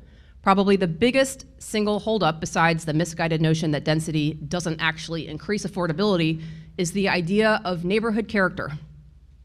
Existing homeowners are concerned that having a rental unit in the back, or even a place for the in-laws to spend their winters, would somehow impact the look or feel or character of the neighborhood. This is where community activism can really make a difference. When my organization, YIMBY St. Pete, started doing outreach, we focused on convincing our neighbors that the look or feel of their neighborhood would not be impacted by upzoning. It might even be enhanced. In our case, we advocated for triplexes and quadruplexes because our city has a long history of those housing typologies. But here in Volusia, an ADU on the back of a single-family residence would be a fine place to start. In St. Pete, we began by contacting everyone we knew who was friendly to the idea of affordable housing and putting them on a listserv. There are several people in this room who I should apologize to directly for spamming on the regular. I sit on several committees and nonprofit organizations related to affordable housing, so that was a good start. We planned outreach events, attended city council meetings, and bought t-shirts. More than 1 round of beers ended up on my personal tab. In the spring of this year, our group was invited to make a presentation to City Council to talk about the ways upzoning could help our affordable housing crisis. We focused on the fact that low-density zoning is a huge driver of housing costs, that it's terrible for the environment, that it promotes income segregation, which we know is a driver of poverty and inequality. We also highlighted research showing that people who show up to oppose higher density housing are not representative of the community. In other words, the loudest megaphones are almost always placed in front of the mouths of people who do not benefit from updated policies. Those folks who are concerned about neighborhood character deserve to be heard, but they are oftentimes closed-minded to the idea of what neighborhood character could look like if it was altered just a bit to accommodate more neighbors. Lastly, smaller upzoning is much more popular than very high density because it allows homeowners to add value to their property and house additional members of their families. We are not talking about massive skyscrapers here. We are talking about small homes that people live in. This can be especially appealing to lower income neighborhoods and people of color. There is no shortcut to the hard work of community activism. I have a spreadsheet, and my fellow board members make fun of me for this, where I keep the names of everyone we've ever spoken to on this issue. It's a pain in the butt, but it actually works. We had great attendance at city council meetings, a pretty impressive letter writing campaign, and tons of individual citizens reach out to our elected representatives. Numbers of supporters do matter, and there is no shortcut. We also have great stories, like the story of a gentleman who grew up in Baltimore who recently moved to St. Pete. His family owned a duplex. He lived in one, his mom lived in one with him, and she rented out the other one, and that allowed her to save for his college education. These stories are all over the place, and it's the result of a slight upzoning measure being implemented in these dense areas. Our pitch before the vote in October, before the St. Pete City Council, was for St. Pete to join a lot of other forward-thinking states and municipalities across the country. Seattle, Minneapolis, the states of Oregon, Nebraska, Virginia, they have all voted to allow upzoning over wide areas or their entire cities. There are so many benefits.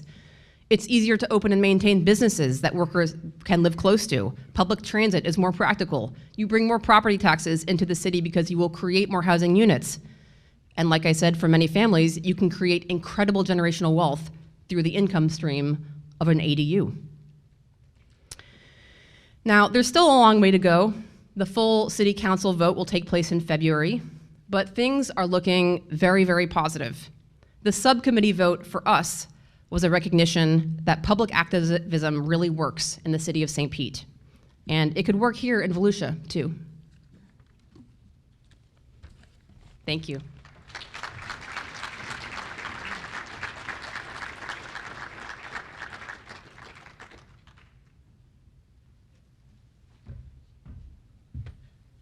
Thank you very much, Jillian. That was fantastic.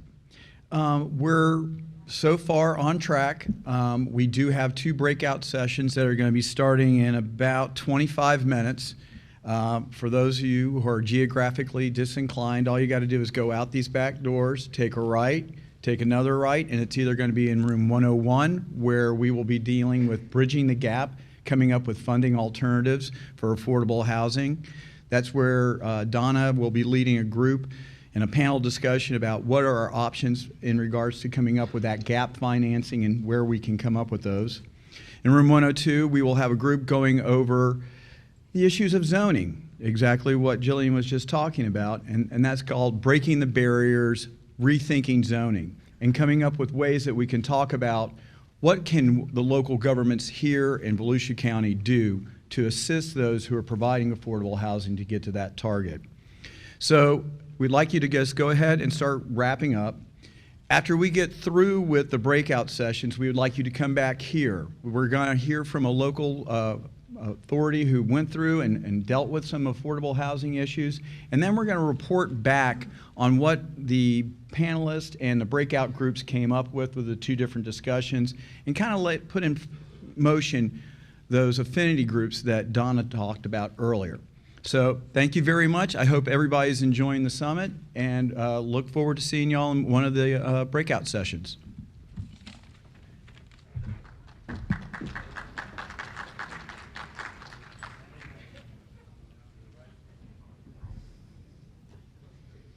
Thank you very much. I now have the pleasure of presenting our last speaker of the day. And you know what they say, always save the best for last. Terrell Bates is a career professional in the affordable housing realm. She's had more than 30 years of experience serving public housing authorities across the United States. During approximately 15 of those years, she specialized in supporting housing authorities recovering from operational deficiencies, serving in both full-time and contract capacity. Her positions have included CEO, President, Executive Director, Deputy Executive Director, Director and Consultant in cities including Memphis, Tennessee, Detroit, Michigan, Las Vegas, Nevada, the Carolinas, and most recently here in Daytona Beach, Florida. Under Terrell's former leadership, the Daytona Beach Housing Authority entered into agreements with private developers to rehabilitate over 600 public housing units with a financial investment of nearly $100 million. She's had extensive expertise in public housing operations and community development. Having recently transitioned from her CEO role, Terrell's dedicated her time, effort, and expertise in continuing to support community outcomes by her work in a consulting capacity. Today, Terrell is going to share a case study of community redevelopment. If you have any doubt about how much a community can be revitalized and how wonderful affordable housing can look, you'll be amazed by what she has to share. Terrell?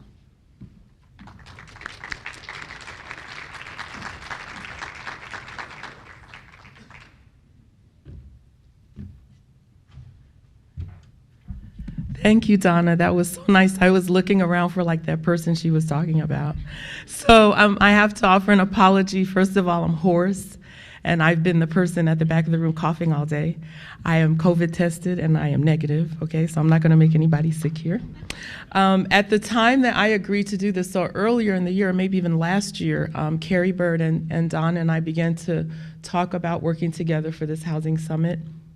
And at the time that I agreed to do this, I was still, I was with the housing authority here, and I left in July.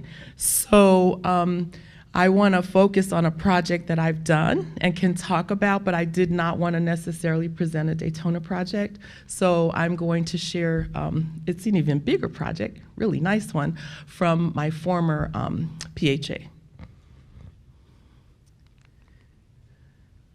So affordable housing is generally considered to be housing that costs the household no more than 30% of their household income. You've heard that all day, and by the time we leave, we'll all be dreaming about that. The housing types can vary, And the cost of housing in today's market has outpaced wages for many households. In the session that Donna just did, there was a list of the types of employment that people have that cause them not to be able to comfortably afford 30% of income. And if you personalize it and you think about, it's the person who sells you that cup of coffee in the morning on your way to work, or who is at the gas station when you go to get gas, or is at the place where you drop your children off for daycare, or is the person cleaning the hospital when you're taking your family there for care. It's not those people, it's all of us that are part of the community that are affected by a lack of affordable housing. So the case study that I'm going to present is called the Northside Development Group. I was the CEO of the Housing Authority in this jurisdiction and was part of this group and partnership effort. It was called a Purpose-Built Community, was the name of it, and there are several cities in the United States that participate in Purpose-Built. But one of the theories of Purpose-Built is that it takes a whole community addressing several things to make affordable housing in a community sustainable and healthy. The Northside Development Group was a 501c3, and it was funded through partners, donors, and volunteers. And they're a very diverse group of people who invested time, skill, and dollars. So it was nobody doing more than they already did. It was everybody in this room getting together for a collective mission and purpose, and only doing what you did. Nobody was asking anybody else to do more or step outside of their lane, or contribute more or give more than you were already giving. It was just having a collaborative understanding and effort about making affordable housing and other things, as you'll see through the presentation, necessary in the health of the community. Oh, I'm supposed to point it toward you, I'm sorry. So this is an update. This project, it was Northside Development Group started in a mill community. So the mill left, long time ago. And when the mill was there, everyone in the community was dependent on the mill. They worked in the mill. There was really no push for education of next generations because everyone's desire was to work in the mill or I don't know if it was their desire, it was the plan, that they would work in the mill just like their moms and their dads did. There was a mill store. All the housing was owned and managed by the mill. So people basically lived to support the mill. The mill left, and then the community was decimated for decades because nobody knew how to do anything else but think like a mill worker, be a mill worker. They were uneducated, they were unskilled for anything else. And over, a couple of decades, it just went into blight and decline and high crime, high drug, like every bad thing you could think about this community is what happened in the North Side. This was just some demographic information, so it had to do with the ages of people in the North Side and the surrounding communities. There was a lot of data. Most actions, all actions were actually data-driven, and so there was a lot, as you've seen today, presented and researched about data. So before action was taken, there was an understanding of what was being impacted and why. And this just shows the mapping of the project. So Howard Street was a street in serious decline. There was nothing there. There were just torn up houses, ripped up houses. It was the first street where there was, we called it a model block. The Housing Authority owned 2 homes there. Habitat owned a home there, ultimately. Another nonprofit. So it started with just one street in this, it looked like a war zone. But this one street and one block was where we started. And this is where Howard Street ended. So commercial needs became a part of the North Side. So Birth Matters, Access Health, VCAN Clinic, and Wofford College were some of the partners. So in addition to looking at housing, we looked at how to sustain. If we made an investment in this community of affordable housing, 20 years from now, how is it going to be better?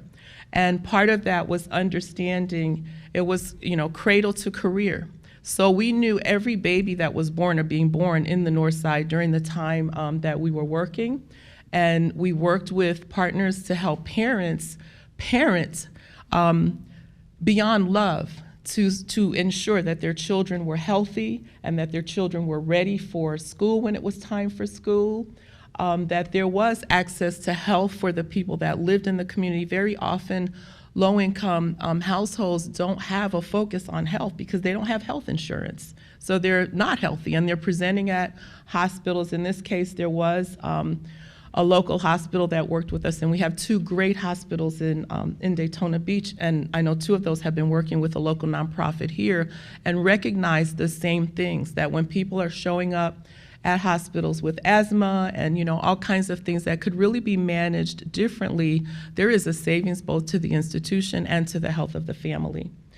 Wofford College was a partner as well. So in this mix of affordable housing, there was also student housing for 25 of the students, or is it say 20? Yeah, 20 mixed income apartments. So there was about a $14.5 million investment in what was called Northside Station. 500 Northside Station was 90 mixed income apartments. Construction started in May, and it was completed in August of 2021, and it was a $17 million investment. So again, today we're talking about, affordable housing not only being the lowest of income people grouped together, but a healthy community where there is literally mixed income housing where people of different incomes and backgrounds get to live together in the same community. The Northside Gate Art Project, so it provided a commission of, I can't read all, the words are too small there, but anyway, it was recognized that art and culture was a big part of community. And so throughout the project, there were several things, including artlets, hiring of artists locally and working with the local community to understand what art forms were acceptable and what art forms really engage the community. So not just, bringing somebody over from, I don't want to say the wrong place, but from anywhere.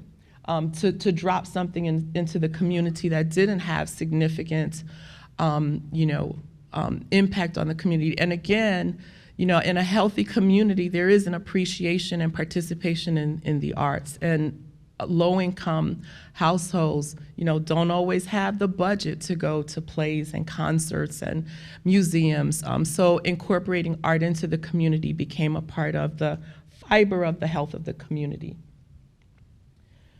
Northside Townhomes, located adjacent to Northside Station, and it was 47 townhomes, 29, does it say 29% affordable? Oh, 20 to 80, does it say 20? 25 to 80% AMI. So again, townhomes, so a choice of homes. Some people prefer to live in apartments. Some people wanted to have single family homes. Some people liked the townhome concept. Harvest Park and Butterfly Creek. So before the housing part began, there was a little place called Harvest Park, and it was established as the first kind of place where there was to get food in the North Side. And we have some food deserts here. 32114 is a food desert. And so, think about living someplace where it's not possible for you to buy anything to eat. So Harvest Park offered a farmer's market, a little cafe, which ultimately was able to offer not only kind of restaurant food, but vegetables and things that people could take out. And it was the first place that there had been food in like decades, literally decades, that you could go and buy food in the North Side. And again, the parallel here is that 32114 is somewhat of a food desert. There was a $1.6 million investment in Harvest Park and an NDG contribution of land and the cash that's listed there. Butterfly Creek was, there was something called the daylighting of Butterfly Creek, which went on for years with the Corps of Army Corps of Engineers and HUD and a lot of other people. So it was just like a little stream, but it became brownfields. It became loaded with just garbage and debris from the mine over the years. And the point was that it was a community asset that became a viable part of the community, that became a flowing stream and a park where people could walk, that had just been left to rot for decades again. And with the community investment and community push, the creek got daylighted, and it did take a lot. It took years and years and years, and working through numerous government agencies and federal agencies, but it got done. Victoria Gardens, so the Housing Authority owned these units. There was a $17 million renovation here. We were successful in getting a 9% low-income housing tax credit. All 80 units were constructed in the 1970s. They were completely renovated, and the ribbon cutting was just about a week or so ago. So this project was very similar to the project that was started in Daytona Beach through the Rental Assistance Demonstration Program. So again, we preserved the affordable housing that was there. We helped the renovation reflect the character of the surrounding community. And if you look at the bottom right, that doesn't look like public housing anymore. It should never look like public housing. So the Dr. T.K. Gregg Community Center was a $16 million investment. It was completed in June 2020. And remember, in the beginning, I talked about one of the focuses was, how do we ensure that 20 years from now, there's not a group of people having to make this very same decision about how to fix this community? How do we keep this community whole? How do we keep it from not becoming a community of poverty again? And so part of the focus was to ensure that the generation that was coming up next was well educated, well cared for, and the T.K. Gregg Community Center offers just a lot of services to the community. That was the city's contribution. So this was not a municipal project. Again, this was every partner putting in just what they put in. The city committed to the community center, and that was it. I mean, they did a few other things too, but. The North Side Early Childhood Development Center is where I thought I was going, was $11.5 million. And it was privately funded, and it was funded on the idea, again, every baby was counted. We knew when a baby was born, and when that baby was born, the parents and the household were getting services to ensure that the baby's nutrition and their learning was getting them where they needed to be. And then they had early childhood so that when they got to kindergarten, they knew things that they should know. They knew how to engage socially. They knew their alphabets. They knew all the things. There were groups that were involved. I was on a group called the Spartanburg Academic Board too, and I learned a lot about childhood development. But there were a lot of things that were implemented to help children 1 to 3 and then 3 to 5. And if you work with children in a certain way in that demographic, their success as adults increases exponentially. So the Northside Early Childhood Development Center was in place to be sure that no matter what happened in the public school system, when that kid got to public school, they were ready to go. And that was a private investment. Again, it wasn't a municipal investment. It wasn't a school board investment. It was everybody whose area of expertise and commitment it was offering and doing just what they did. The Villages at Creekside is a partnership with a builder and developer, and it was primarily for home ownership, and it was 6 to 8 affordable, does it say? So again, it was just another option so that people that were coming to live in the North Side, it wasn't seen as, oh, it's that affordable housing place. It was a new bustling community that people were very excited about. Rather you wanted to rent an apartment, or you wanted to live in a townhome, or you wanted to become a homeowner. She told me to go that way, and I keep going that way. And this is just the models of the Villages at Creekside.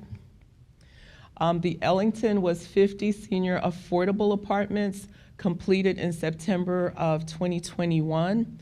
So again, focus on the children, but focus also on that people are going to get old there, or older people need to be part of the community in order for it to be healthy.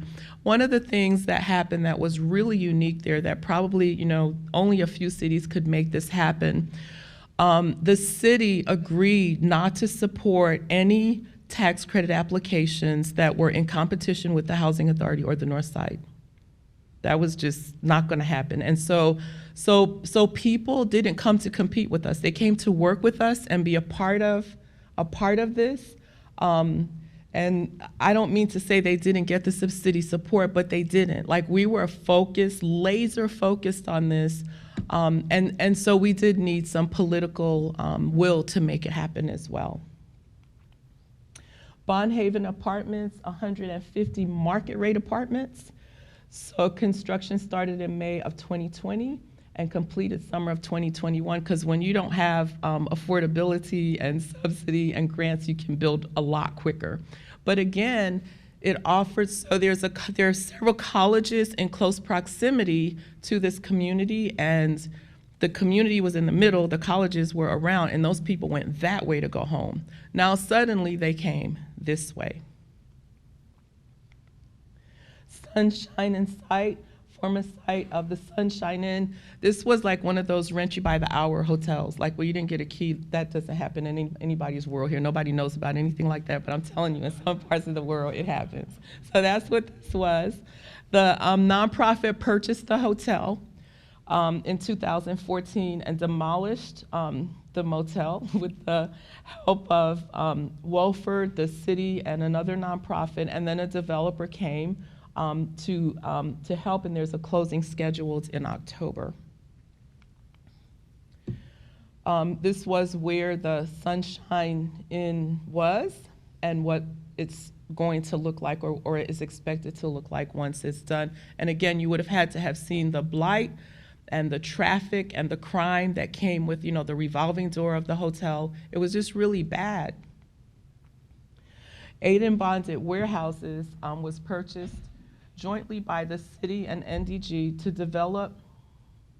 The developer was selected, and they're currently looking for tenants. So again, the Northside Development Group didn't stop at just affordable housing, because we realized that people need a place to work too, generationally, not just for this project, but in order for this community to be healthy, there need to be jobs at all levels, at entry levels, at manager levels. And so the nonprofit invested in purchasing, again, blighted buildings that had just been sitting there for some time, to ensure that there could be work in the community. And this is actually what the community looks like. So what was a blighted, mine-infested, crime-infested, it was a place where you didn't drive your car at night. Like, if we had to go to a meeting on the north side at night, we'd be grouping up with each other, and looking, because you could make it in there, you might not make it out though. And no, I'm serious, it was that bad. And this is what it turned out to be, a walkable community, with lots of greenery and just a lot of new construction, a lot of new things. But the biggest thing that it gained was a sense of community. And this again is just a picture of the warehouses. I think this is just some floor plans. I can't see the little thing from there. Yeah, it's a site plan proposal. So owner-occupied rehab, 32 homes were owner-occupied rehab for $350,000. And this morning, I think in one of Donna's sessions, there was a conversation about kind of all the hoops you have to jump through. So initially, the owner rehabs were being done with CGBD. And because the deeds, the few people that owned the homes, the deeds were just like so bad. You couldn't find people, we couldn't get clear deeds, HUD required that you have all of these. So we decided to just not use CGBD. And there's a teacher, it's Deepak Chopra, and he says that, he's in a class about, a big idea, and the person says, well, somebody in the audience says, well, where's the money coming from? And the answer was, from wherever it is right now. So that's kind of how the owner rehab happened, was when there was a realization that this just couldn't happen with the HUD money and the city money. And someone else earlier today asked a question about philanthropy. So there was a lot of philanthropy involved here. Who headed this program was a former mayor. His name was Bill Barnett, and he's like my hero forever and a good friend of mine. So when he was mayor, he became familiar with what was going on at the North Side. And when he left his term as mayor, it became his project, and he was a very influential man. He was very well positioned himself, and he called upon others who he knew were in that same status. And we have people just like this in this community, because I'm a friend of one of those too. We can get things done here. So people programs, some of the programs that, I can't see those little letters.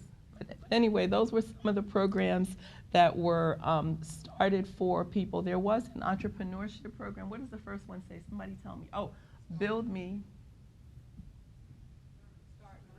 Start Me. Start Me was a business incubator. So the college provided a scholarship for people who just weren't going to fit into the mold of working somewhere. They had some type of skill or will to become entrepreneurs, so they went through the Start Me program, and they got business mentors and a little scholarship to begin their business. The construction program, it just happened that at the time, the Housing Authority was doing construction at Victoria Gardens. The hospital was doing a whole big construction project. So I know we've worked with CareerSource here, and they've been really flexible in bringing the types of job training that we needed. And so that's kind of what happened there. All this construction was happening, and we said, wait a minute, maybe we can train people for those jobs, and that's what happened. Donna said, I have 1 minute. What's the last thing?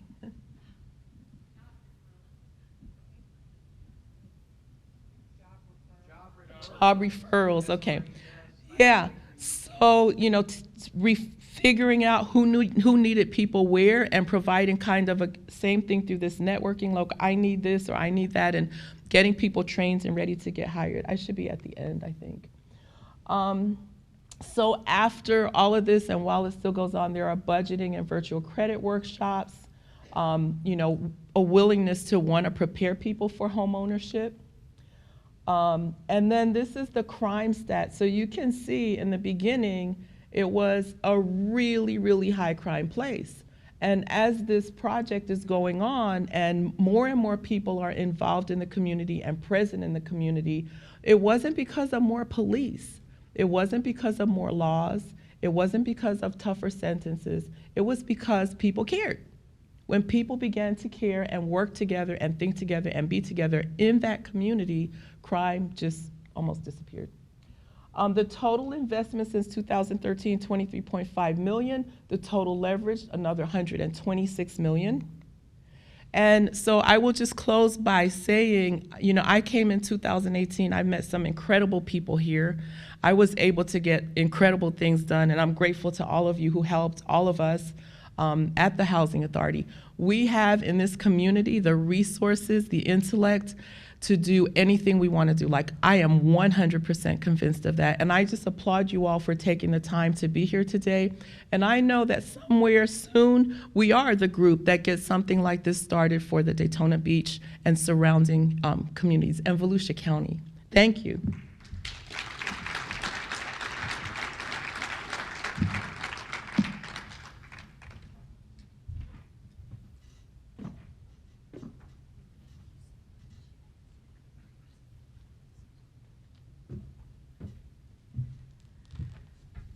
Okay, thank you, Terrell, for sharing your success story with us.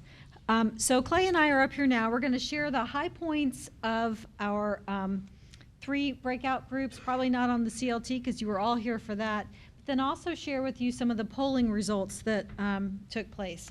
So as you already know, it sounds like we do want to have a community land trust here in Volusia County, so the affinity group for that will be working towards that goal. Bridging the gap to affordability. So we asked several questions after our presentation, and I'll get to those results soon, but there were some really neat things that came out of the discussion that at least piqued my interest.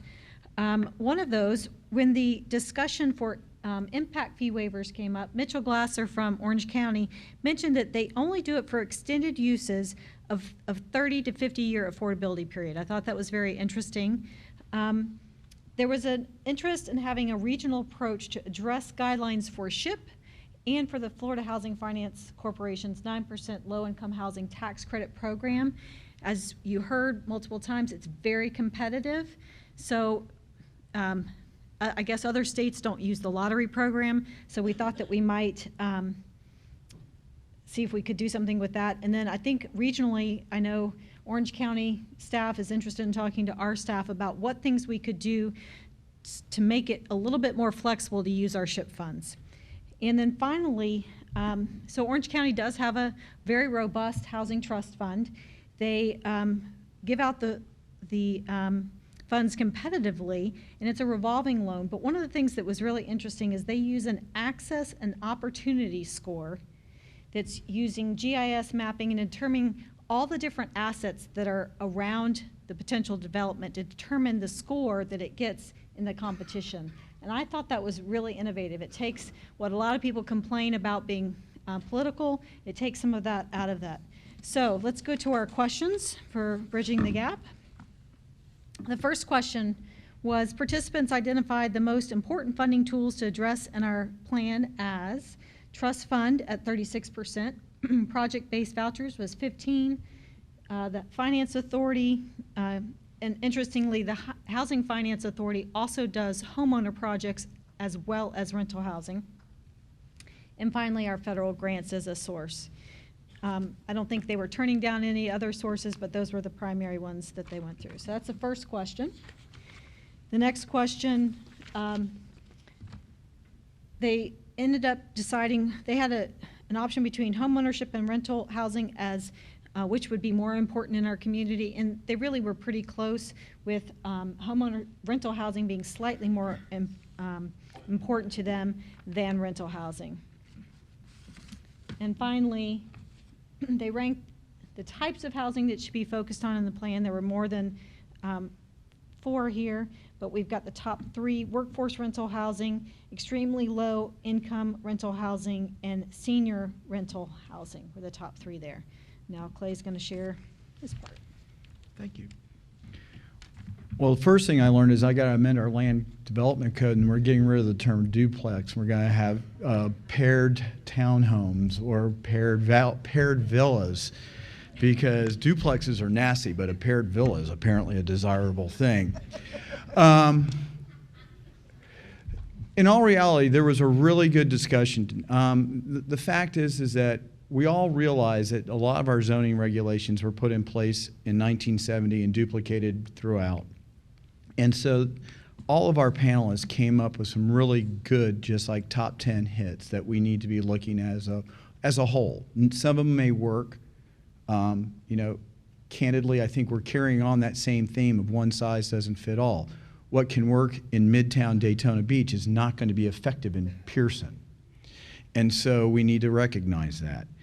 And so what we started on, and I'm just going to kind of give an overview, is that all of us at the local government level need to work with the providers of these affordable housing to come up and identify what we can change in our code to address their cost issues. That was the primary message that we saw. So now, what does that mean? Everything from parking, landscaping, minimum setbacks, non-conforming uses, those types of things. Those were all identified and critically examined. So we also went in and started utilizing some Mentimeter polling just to see, candidly, the commitment folks have to this concept. So the first question was, do you feel that your city that you're in is adequately addressing, somewhat addressing, or not addressing at all affordable housing? And what we found is most folks feel that whatever city, whatever government they call home, is doing somewhat of a good job. There was a considerable number of people who felt that their local government was not doing anything, and I think that's something we need to really also identify through the affinity groups. We asked if, should all affordable housing go through some sort of expedited review? The reason why is that was a critical issue that was brought up by our panelists. Money is, time is money, and so if you can help expedite the review, and what we saw is that there was a very strong support for an expedited review. Now, the next question is, what the heck's an expedited review? And that's a bigger issue. Should there or should there not be waivers to landscaping requirements for affordable housing? This was interesting. There should be waivers, but it was not 100%. It was kind of a mixed response. And I think that perhaps that should have been clarified, is that you still require some landscaping. It's not going to be a vacant land with just a building. But again, it indicated that folks are thinking that landscaping costs can be something that we can look at helping with reduction in costs. Here are some ones that I put these in mainly for us to get a temperament of where folks are going. Should it be okay to replace an existing single-family home with a duplex? And we had an overwhelming response of yes. Should you be able to replace a duplex with a quadruplex, a fourplex? And the answer was yes. So that indicates that folks are not afraid of density. Folks are not afraid of being able to put in a unit that's not otherwise clean and homogeneic with everything else around it. Here was the interesting one. Providers of affordable housing should not be able to rebuild a home, duplex, or multifamily regardless of whether or not the new construction meets the minimum zoning requirements. We have a considerable number of non-conforming structures out there. And what we've heard, especially from our AHAC members, is that we shouldn't penalize people for having it. But what we heard from the participants in today's breakout group is they want to see adherence to zoning regulations. So that's something we need to kind of look at is, do we continue to maintain these very strict non-conforming standards, but do we allow for a variance process, which is a little bit easier? So we can tie into the idea that we do an expedited review, but we stick tight to our zoning regulations. Affordable housing needs to be located in close proximity to transit, employment, social services, and educational facilities. This is kind of a trick question. These are the criteria we utilize for a lot of our funding and tax credits. But we wanted to make sure that folks understood that there is a proper place for it, and we can't just ship it out into the area that no one else is inhabiting. We also saw that integration of market rate and affordable units in a project is necessary. So what did we, as practitioners of zoning, and what did the panelists, and I believe those who were in attendance, learn, is that there is a happy median that we have to get to, and that strict adherence to some of our zoning standards are not necessary, and that we need to work together.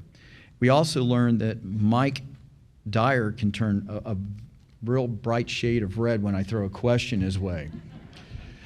And, but it was a good question, and Ron Nowitzki brought up and asked, is this something of a county-wide standard that could be developed because of the Volusia County Charter? And so I think once we drill down through the affinity group and get some better answers from there, we'll indicate where it can be going, and then it'll also give Mike's staff a little bit more time to look through and see what would be, if that is something that the cities and the counties feel is important.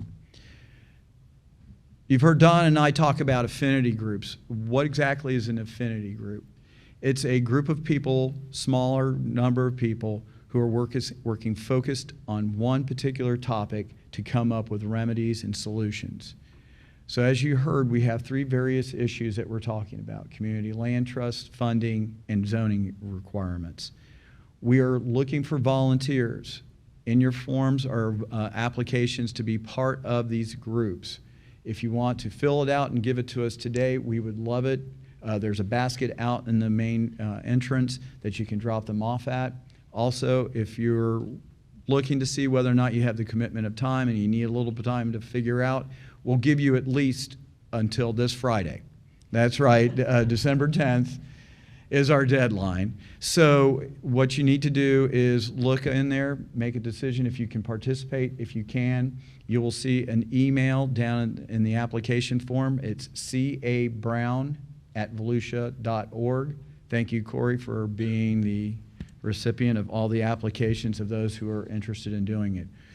The affinity groups will start meeting next year in January. Our goal is to wrap it all up by May, June, to have a final report in front of our county council.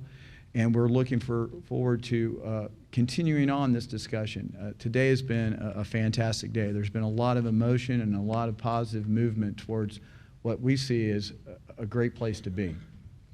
So a little bit more on the affinity groups. How many of you here think you might apply? They're going to be on Wednesday evenings well, we don't know. Actually, Wednesday afternoon, Wednesday late afternoon, or Wednesday evenings.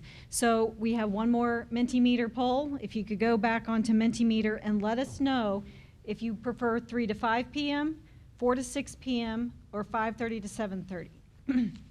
We have 3 affinity groups. Each one will meet once a month for January, February, March. If we have to go longer, we will. But if you can let us know and we'll what you think is the best timing, we'll get those set up, and then we will contact you in advance with what we think the times will be to see if your commitment still is there.